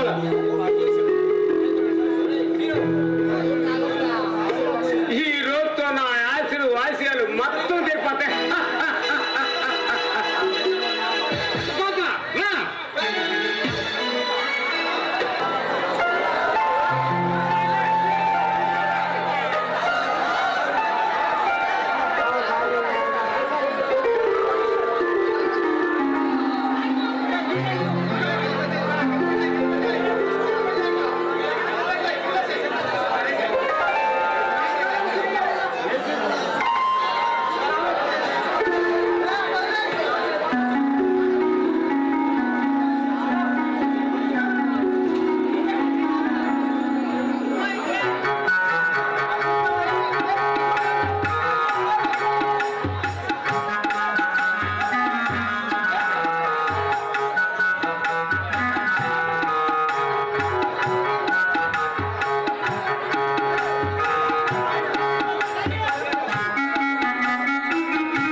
వదలడానికి పట్టుకుంది.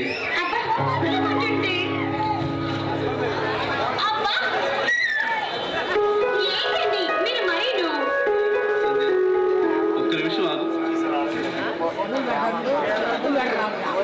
సంధ్య, నీ కోసం ఈ చీర తెచ్చాను. బాగుందా?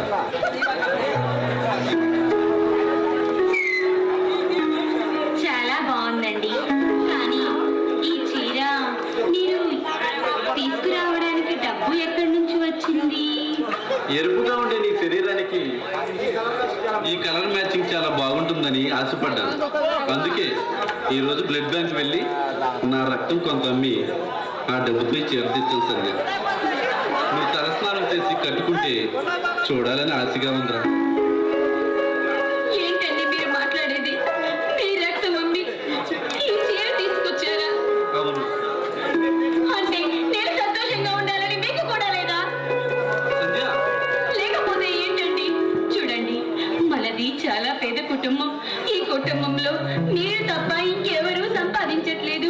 మీ సంపాదన మీదే మేమందరము రుణపడి ఉన్నామన్న విషయం మీరు మర్చిపోతున్నారు. ఇప్పుడు మీరు ఇలా బ్లడ్ బ్యాంక్ లో, ఐ బ్యాంక్ లో ఇలా డొనేట్ చేసుకుంటూ పోతే రేపు మీకు ఏదైనా జరగరాంది జరిగి అనారోగ్యం పాలైతే నేనేమవుతాను? ఒక్కసారి ఆలోచించండి. చూడు సంధ్య, భవిష్యత్తు గురించి ఇప్పటి నుంచి ఆలోచించడం మొదలు పెడితే మనం సుఖంగా బ్రతకలేము. సంధ్య, అంటే ఎంతో విలువైనది. దాన్ని కష్టాలకు గురి చేయకూడదు. అంటే కేవలం నా విలాసాల కోసమే మీరు ఇలా చేస్తున్నారన్నమాట. చూడండి, మీరు అనారోగ్యం పాలైతే నాకు కాదా బాధ? ఎవరికి బాధ ఉంటుంది? దయచేసి ఇంకెప్పుడు మీరు ఇలా చేయకూడదు. మీరు ఇలా చేయరని నేను ఆశపడుతున్నాను. మా నాన్న చనిపోయినప్పటి నుంచి గమ్యం లేని జీవిత పయనంలో అలసిపోయిన ఈ బాటసారికి బ్రతుకు పాట నేర్పిస్తూ ఇలాంటి ఇల్లాలు దొరికినందుకు నేను ఎంతో అదృష్టవంతుడు. సంధ్య,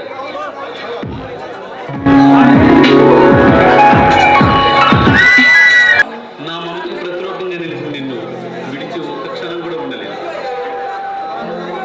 మన అనుబంధం ఇలాగే తరతరాలకు నిలిచిపోవాలి.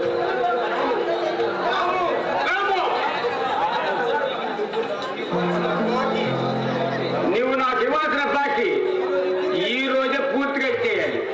అయ్యగారు, ఏంటి ఈ విచిత్రం? నేను నీకు బాకీ ఉన్నానా?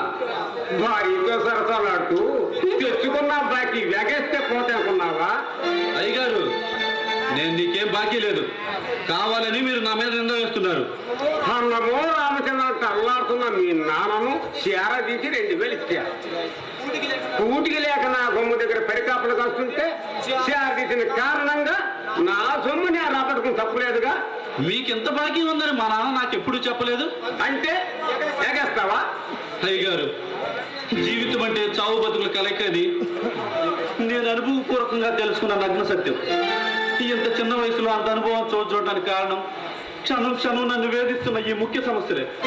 అటువంటి సమస్యల వల్ల చిక్కున్న నాపై సానుభూతి చూపగలరని ఆశపడుతున్నాను. అంటే ఈ బాకీ నేను ఇవ్వలేని చెప్తున్నామాట. అవును, వీళ్ళేదు దాదాపు 20 సంవత్సరాలు బట్టి నీ కుటుంబం మీద సానుభూతి చూపుతానే వస్తున్నా. ఇది ఎక్కడి నుంచి ఒక రోజు కూడా ఆగేది లేదు. అయ్యగారు, నా పరిస్థితి నీకు తెలియదేవి గారు. నేను ఇంత అధోగతికి దిగజారడానికి కూడా కారణం మీరేనని తెలుసుకోలేకపోతున్నాను.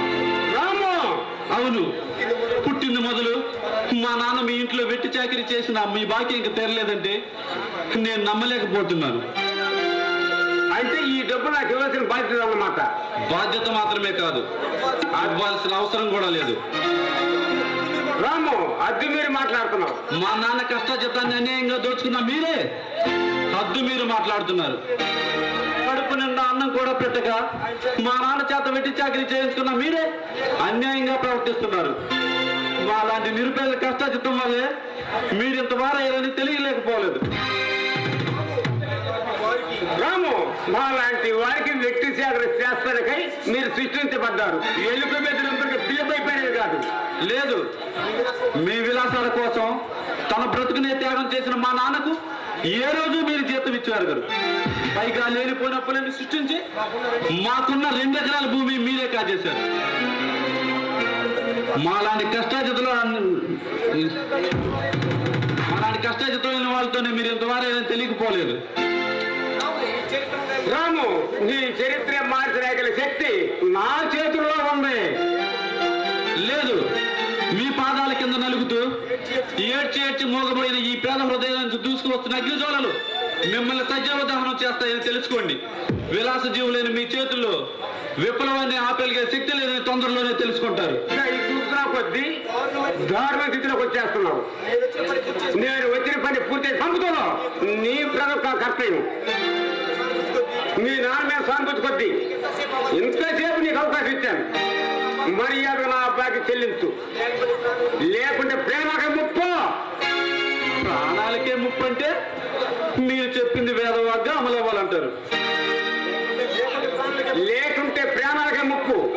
కనుక నాకు ఇవ్వాల్సిన 2000 రూపాయలు ఇప్పుడే కట్టేసేయాలి. అయ్యగారు, మా నాన్న నీకు ఏం బాకీ లేదని నేను మనస్ఫూర్తిగా నమ్ముతున్నాను. కానీ నా మీద నింద వేస్తున్నారు కనుక నాకు 1 సంవత్సరం గడువింది. చక్రవడ్డీతో సహా మీ బాకీ తీర్చేస్తాను.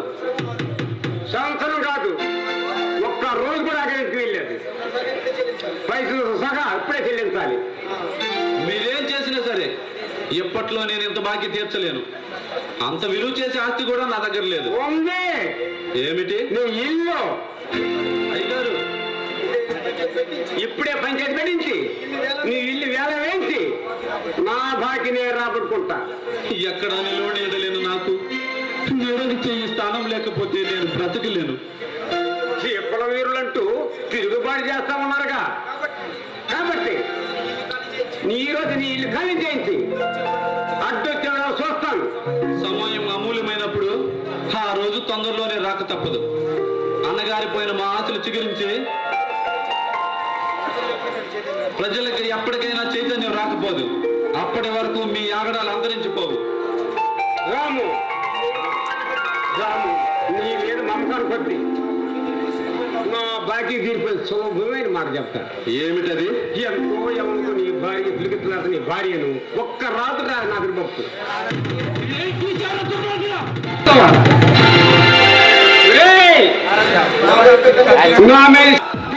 నువ్వు నా మీద చేసుకుంటావా? నీ నాకే పంపి వాళ్ళకి చెప్తున్నాను. వస్తా.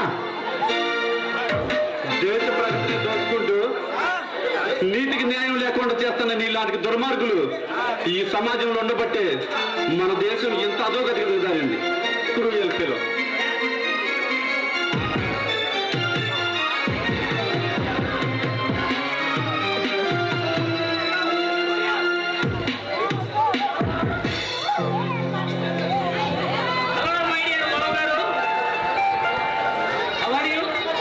Very glad to meet you sir.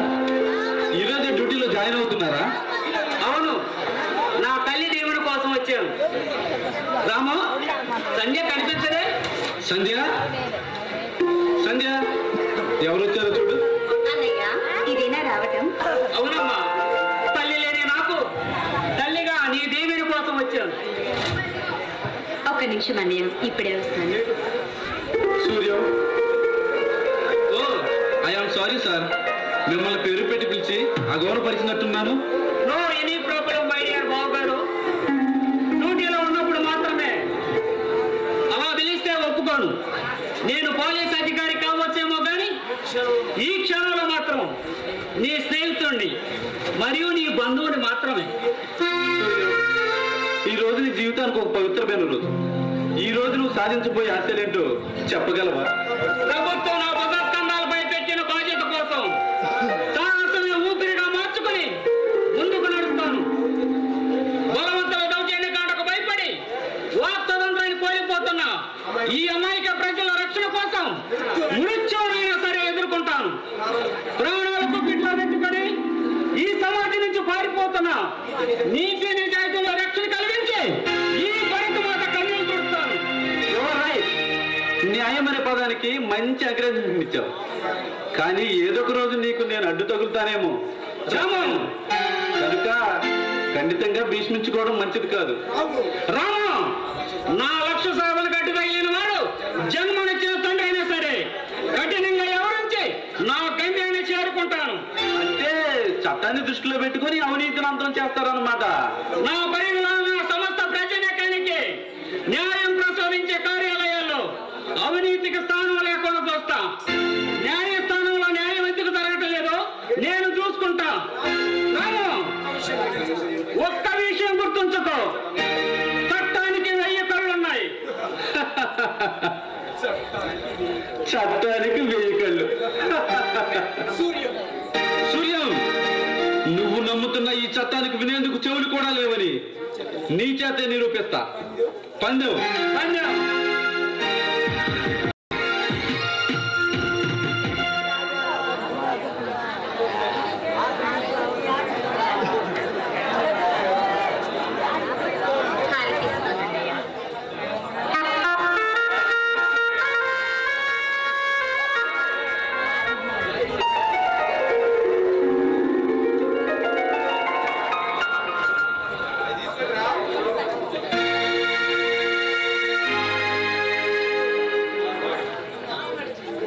సంధ్య, న్యాయానికి రూపురేఖలు దిద్దేందుకు ప్రభుత్వం నాపై ఓ బాధ్యత పెట్టింది కనుక నా లక్ష్యం ఫలించాలని నన్ను మనసారా దీవించమ్మా.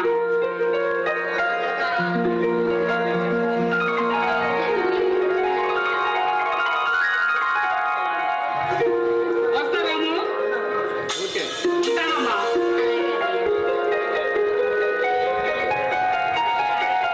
ఏమండి, నాకెందుకో భయంగా ఉందండి. ఎందుకు సంధ్య? మా అన్నయ్య ఆవేశం మీకు తెలియంది కాదు. మా అన్నయ్య ఆవేశం వల్ల ఎన్ని అనాథం కొని తెచ్చుకుంటాడు అని చాలా భయంగా ఉందండి. నిజాయితీ పనులకి ఎప్పుడు ఏ ఆపద రాదు సంధ్య, నువ్వేం బాధపడదు.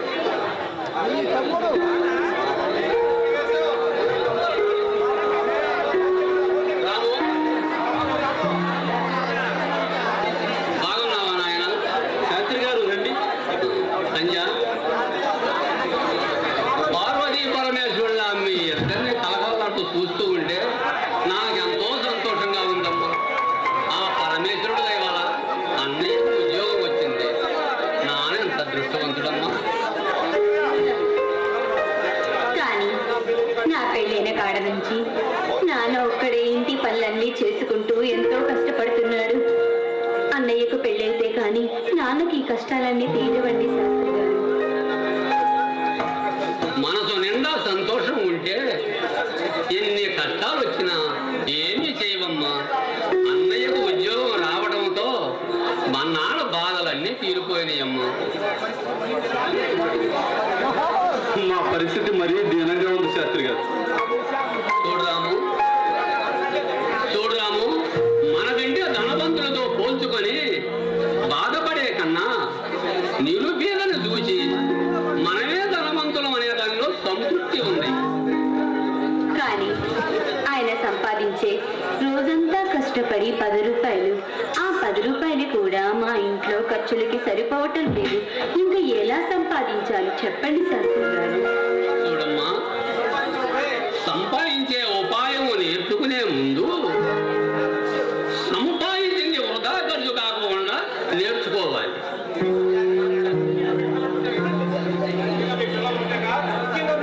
ముఖ్యముగా మీకు పిల్లలు పుట్టగా ఇబ్బంది పడుతున్నారు. భవిష్యత్తులో మీకు పిల్లలు పుట్టాక సమస్యలు ఎన్నో ఎదుర్కోవాల్సి వస్తుంది.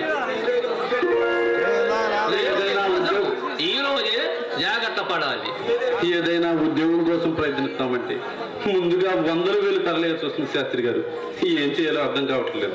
చూడరాము, నీకు ఉద్యోగం వచ్చే వీలే ఉంటే ఆ డబ్బులు నేనిస్తాను. శాస్త్రి గారు,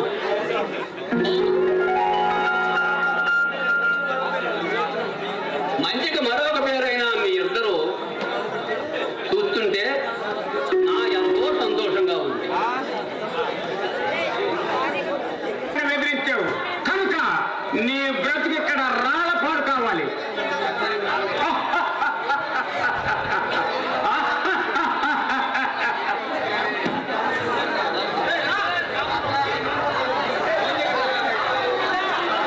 బాలాజీరావు గారు నన్ను పిలిపించారా? అవును డాక్టర్. ఎందుకు? నువ్వు ఒక సహాయం చేయాలి. ఏమిటి? సాగు బ్రతుల మధ్య నీ దగ్గర మనిషి రాపోతున్నాడు. వాడికి వైద్యం చేయకూడదు. నా వృత్తి ధర్మానికి నేను ద్రోహం చేయలేను. ప్రపంచ చరిత్రలోనే ప్రముఖ డాక్టర్ గుర్తింపు పొందాలనుకున్నామన్నమాట. బాలాజీరావు గారు నన్ను ఎందుకు ఈ విధంగా కోరుకుంటున్నారో నాకు అర్థం కావటం లేదు. అసలు ఇంతకీ ఆ మనిషి ఎవరు? రామ్. మై గాడ్, అతను మీకేం ద్రోహం చేశాడు? ఎవరంటే పని లేదు, నేను చెప్పినట్టు ప్రవర్తించు. లేదు, ప్రాణాపరిస్థితిలో ఉన్న మనిషికి సరైన ట్రీట్మెంట్ చేయకుండా నా వృత్తి ధర్మానికి నేను ద్రోహం చేయలేను. ఒక డాక్టర్గా ప్రత్యేకంగా గౌరవాన్ని ఆదర్శించుకుంటూ వచ్చాను. ఆ గౌరవాన్ని నిలబెట్టుకుంటూ ఉన్నది నీ మీద ఆధారపడి ఉంది. పరిస్థితులు అనుకున్న మారుతూ ఎవరితో ఏదైనా మాట్లాడాలో తెలుసుకోగలిగితే నీ స్థానంలో నిలబెట్టుకోగలుగుతావు. నా మీద అధికారం చెలాయించేస్తూ నీకెవరిచ్చారు? ఐశ్వర్య డాక్టర్ కేవలం ఒకనే కాదు, ఈ జనం మొత్తం మీద కూడా అధికారం చేయాల్సిన హక్కు నా చేతుల్లో ఉంది. నా హక్కు కాబట్టి రుజువులో చివరి రక్తమొట్టు నిలబడ్డ వరకు ఈ వెనకాడే ప్రక్రియ జరగదు. మహావృక్షాలను కూడా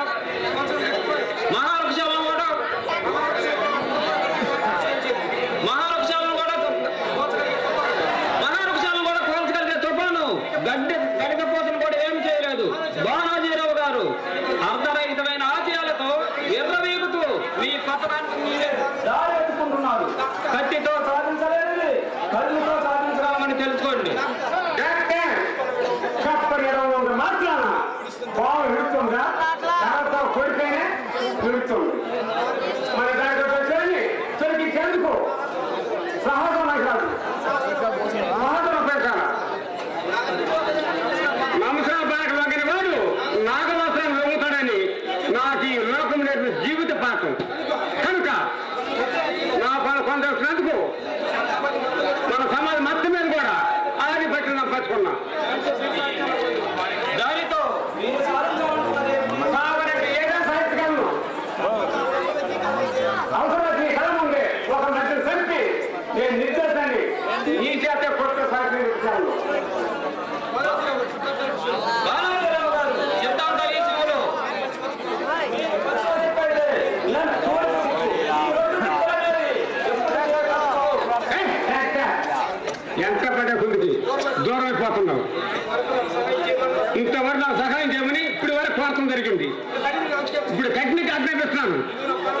నిలువున ప్రాణాపం సరే ఆ రామ్ గారికి వైద్యం చేయకూడదు.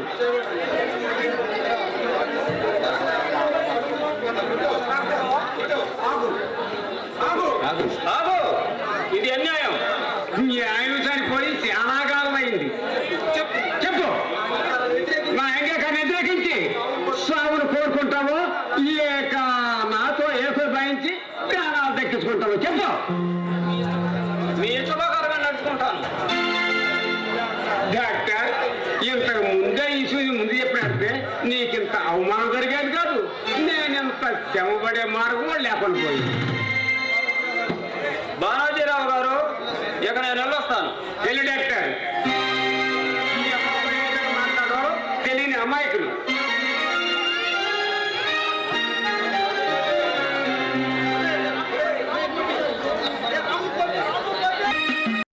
ఇదిగో మీరు అడిగిన రాము గారు. రాము ఎదుర్చావు కానీ ఎదుర్చి శక్తి లేదని ఇప్పుడు తెలుసుకున్న పైలే పంపించు. ఏ తప్పు చేయని నన్ను ఇలా హింసిస్తున్నారు కనుక దీనికి ప్రతిఫలం తప్పక అనుభవిస్తారు. ప్రస్తుతం నువ్వే అనుభవం చేస్తున్నావు. పోటీ ఎందుకు కావాలన్నా బాగుంది. సరే గారు.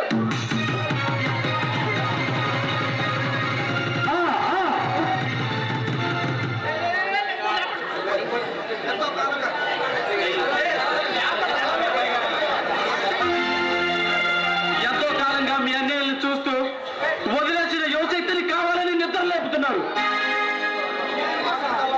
ఆకలితో అలవాడుతున్న పేద ప్రజల ఉదయ తాపాన్ని ఈ రోజే కావాలని స్వాగతం పలుకుతున్నారు.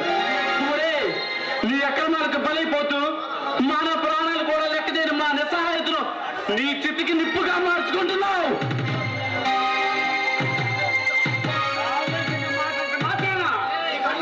ఈ కండగా నిలిచి నా కంట తెలుసా.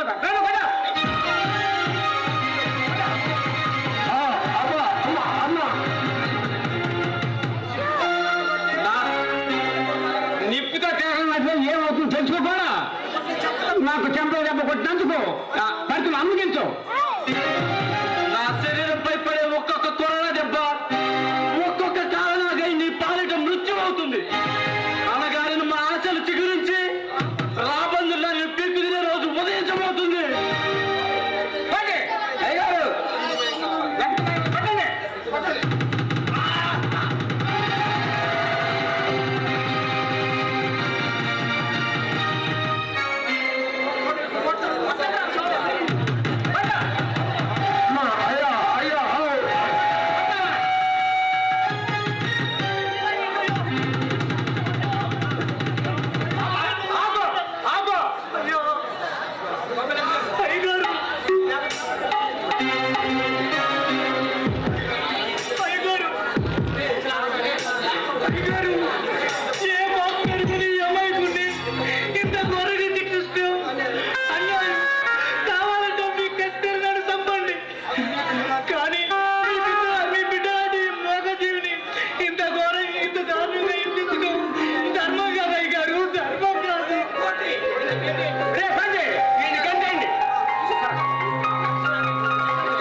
నాయనా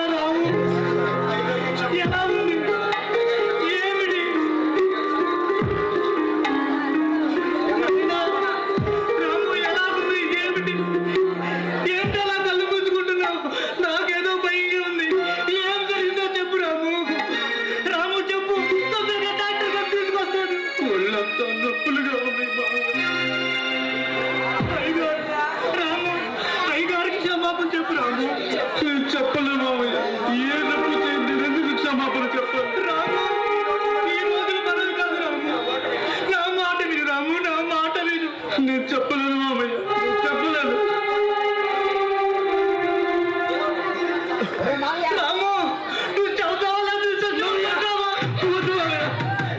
నేను చెప్తాను.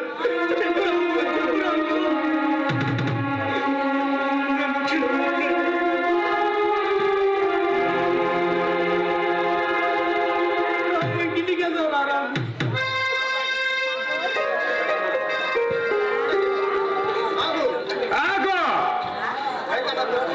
ఎక్కన్నా తోటలో పాపకు నీళ్ళు పోయి వెళ్ళి. అయ్యగారు రాము నేర్చుకుంటాడు. అయ్యగారు రాము ఇంటికి వెళ్ళలేదు, నేను తీసుకెళ్తాను అయ్యగారు. వీల్లేదు, నువ్వు ఒక్క వెళ్ళు. రాము నువ్వు ఒక్కడే వెళ్ళగలవు రాము ఇంటికి. నేను వెళ్తాను మావి. అలాగే వెళ్ళి రా రాము.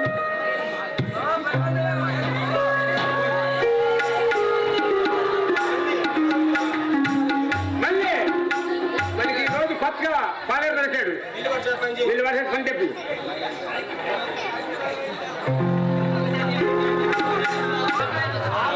చిలకలూరి చిలకంటివి కదా. ఎక్కడా చిలక వస్తుంది గురువు గారు, వస్తుంది. త్వరగా రమ్మని చెప్పరా, ఆగలేకపోతున్నా. స్వామి ప్రవర్తనకి టైం అయింది, వెళ్దాం పదండి. నా కోసం భక్తురాలందరూ నిరీక్షిస్తున్నారు. స్వామి అనుభవించాలిరా. స్వామి ఈ మధ్య మీకు కామకడకరాలు ఎక్కువైపోతుంది. అది కాదురా శిష్య, అనుగ్రహించాలని తంగు స్లిప్ అయింది. అయినా కానీ ప్రజల్లో కామ కోరికలు తగ్గిపోతే జనాభా పెరుగుదల ఆగిపోతుందిరా.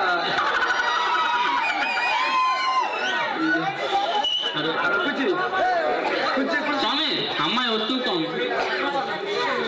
శిష్య నువ్వు వెళ్ళిపో, ఆగిస్తా.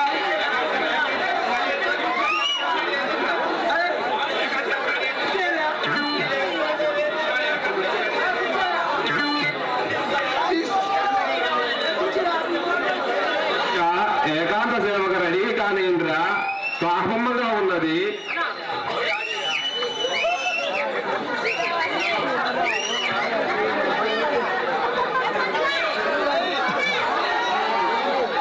గురువు గారు ఏకాంత సేవకి రెడీ అయింది, ఉండము. ఓం శాంతి, ఓం శాంతి, ఓం శాంతి.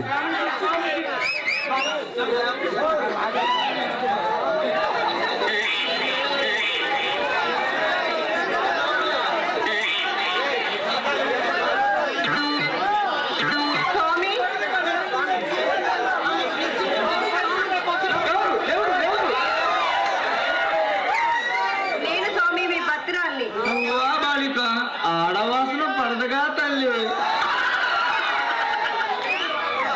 ఏమిటి నీ కోరిక? నాకు పెళ్ళైంది కానీ బిడ్డలు పుట్టట్లేదు స్వామి. ద్వీపం వెలగాలంటే నూనె ఉండాలిగా బాలిక. ఆ నూనె లేకుండా ద్వీపం ఏ వెలిగిద్ది? ఇంట్లో దీపం లేదు స్వామి, లైట్లు ఉన్నాయి. దీని అమ్మ దీనికి ఎంత చెప్పినా అర్థం కాలేదు.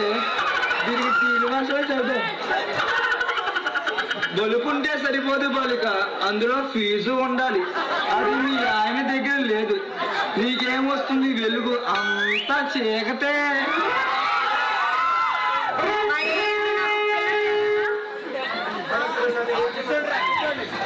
ఇప్పుడు మరి నన్ను ఏం చేయమంటారు స్వామి?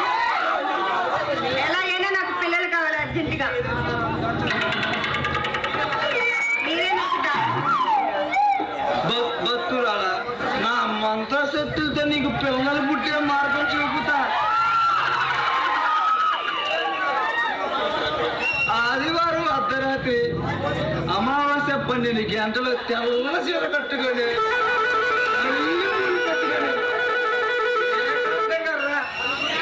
అనుభవిస్తాను. సరే స్వామి, వెళ్ళొస్తా. అదే చూడండి.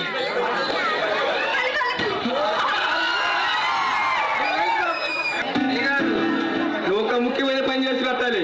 ఏం చంద్రబాబు? ఇక్కడ నుండి 6 కిలోమీటర్ల దూరంలో రోడ్డు ప్రక్కగా 5వ నెంబర్ మైలు రాయి దగ్గర బ్రీఫ్ కేసు ఉంటుంది. నువ్వు వెళ్ళి తీసుకురావాలి. సరే చిన్నబాబు. ఆ మైలు రాయి దగ్గర గుణపంతో తవ్వితే మట్టిలో నుండి బ్రీఫ్ కేసు కనిపిస్తుంది. తీసుకురా, వెళ్ళు. కానీ నాదొక చిన్న అనుమానం చిన్నబాబు. మీరు మనుషుల్ని పట్టుకెళ్ళి అమ్ముతున్నారంట. నీకెవరు చెప్పారు? వెంకన్న చెప్పాడు. అంత అబద్ధం. కులానికెళ్ళు. అంటే నా రహస్యం వెంకన్నకు తెలిసిందన్నమాట. పరిస్థితి విషమించక ముందే మొక్కగా ఉన్నప్పుడే తుంచేయడం అన్నిటికీ చేయిష్కారం.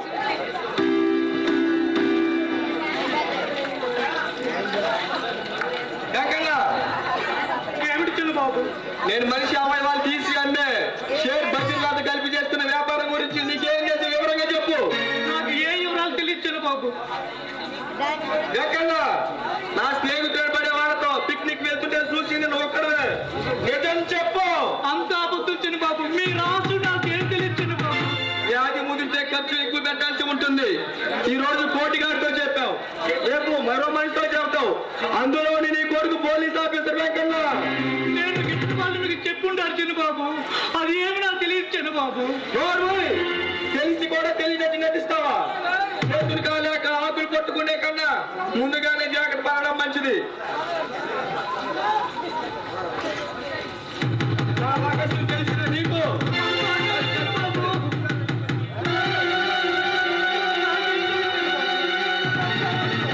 నా చేతుల్లో నలిగిపోయిన నీ కూతురు మీద నీకు నమ్మకారం ఎక్కువ కనుక ఒకసారి గుర్తెచ్చుకో బాబు.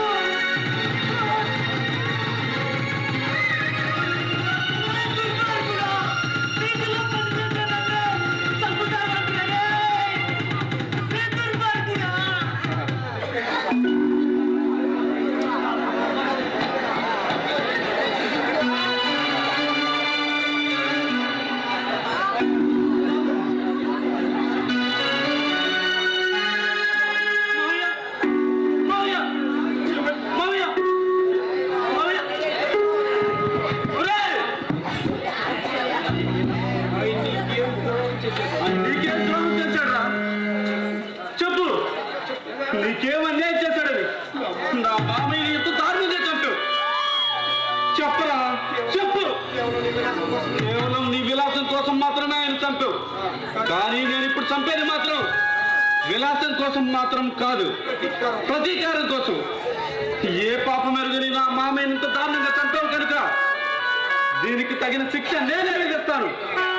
నేనే.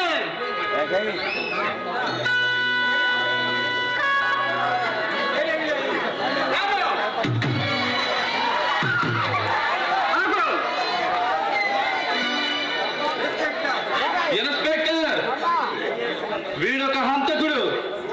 వీడిని శిక్షించే అధికారం మీ ప్రభుత్వానికి లేదు.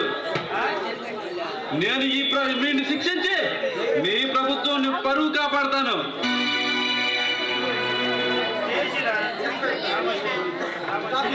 స్టాప్ డే. ఒక పోలీస్ అధికారి ఏంటంటే అత్యధికంత నీచమైన స్థితికి దిగరారిపోవడం ఈ దేశం. కనుక శిక్షించేందుకు ప్రభుత్వం ఉంది.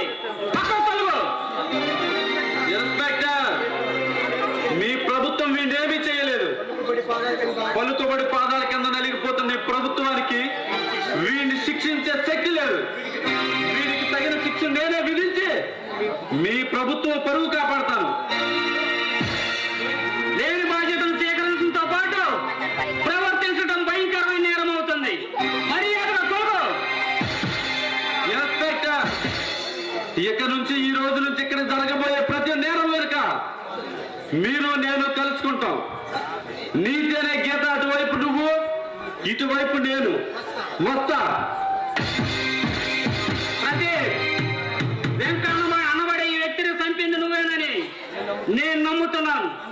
కనుక హత్య నేరం కింద నేను అరెస్ట్ చేస్తున్నాను. 301 103 అరెస్ట్.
ఏమిటి స్వామిజీ ఇలా వాసన పెంచుతున్నాడు? రే శిష్య, ఆడవలసలు తగ్గించుందిరా. ఏమిటి ముక్కుతో మాటలు పిలిచి అమ్మాయి వస్తుందా రావటం లేదా మీరు చెప్పగలరా? నేనేమన్నా వెరినా పుచ్చకాయలా కనబడుతున్నా? ఒరే నా ఎన్ని రోజులు కట్ట ఒకసారి అటు చూడరా.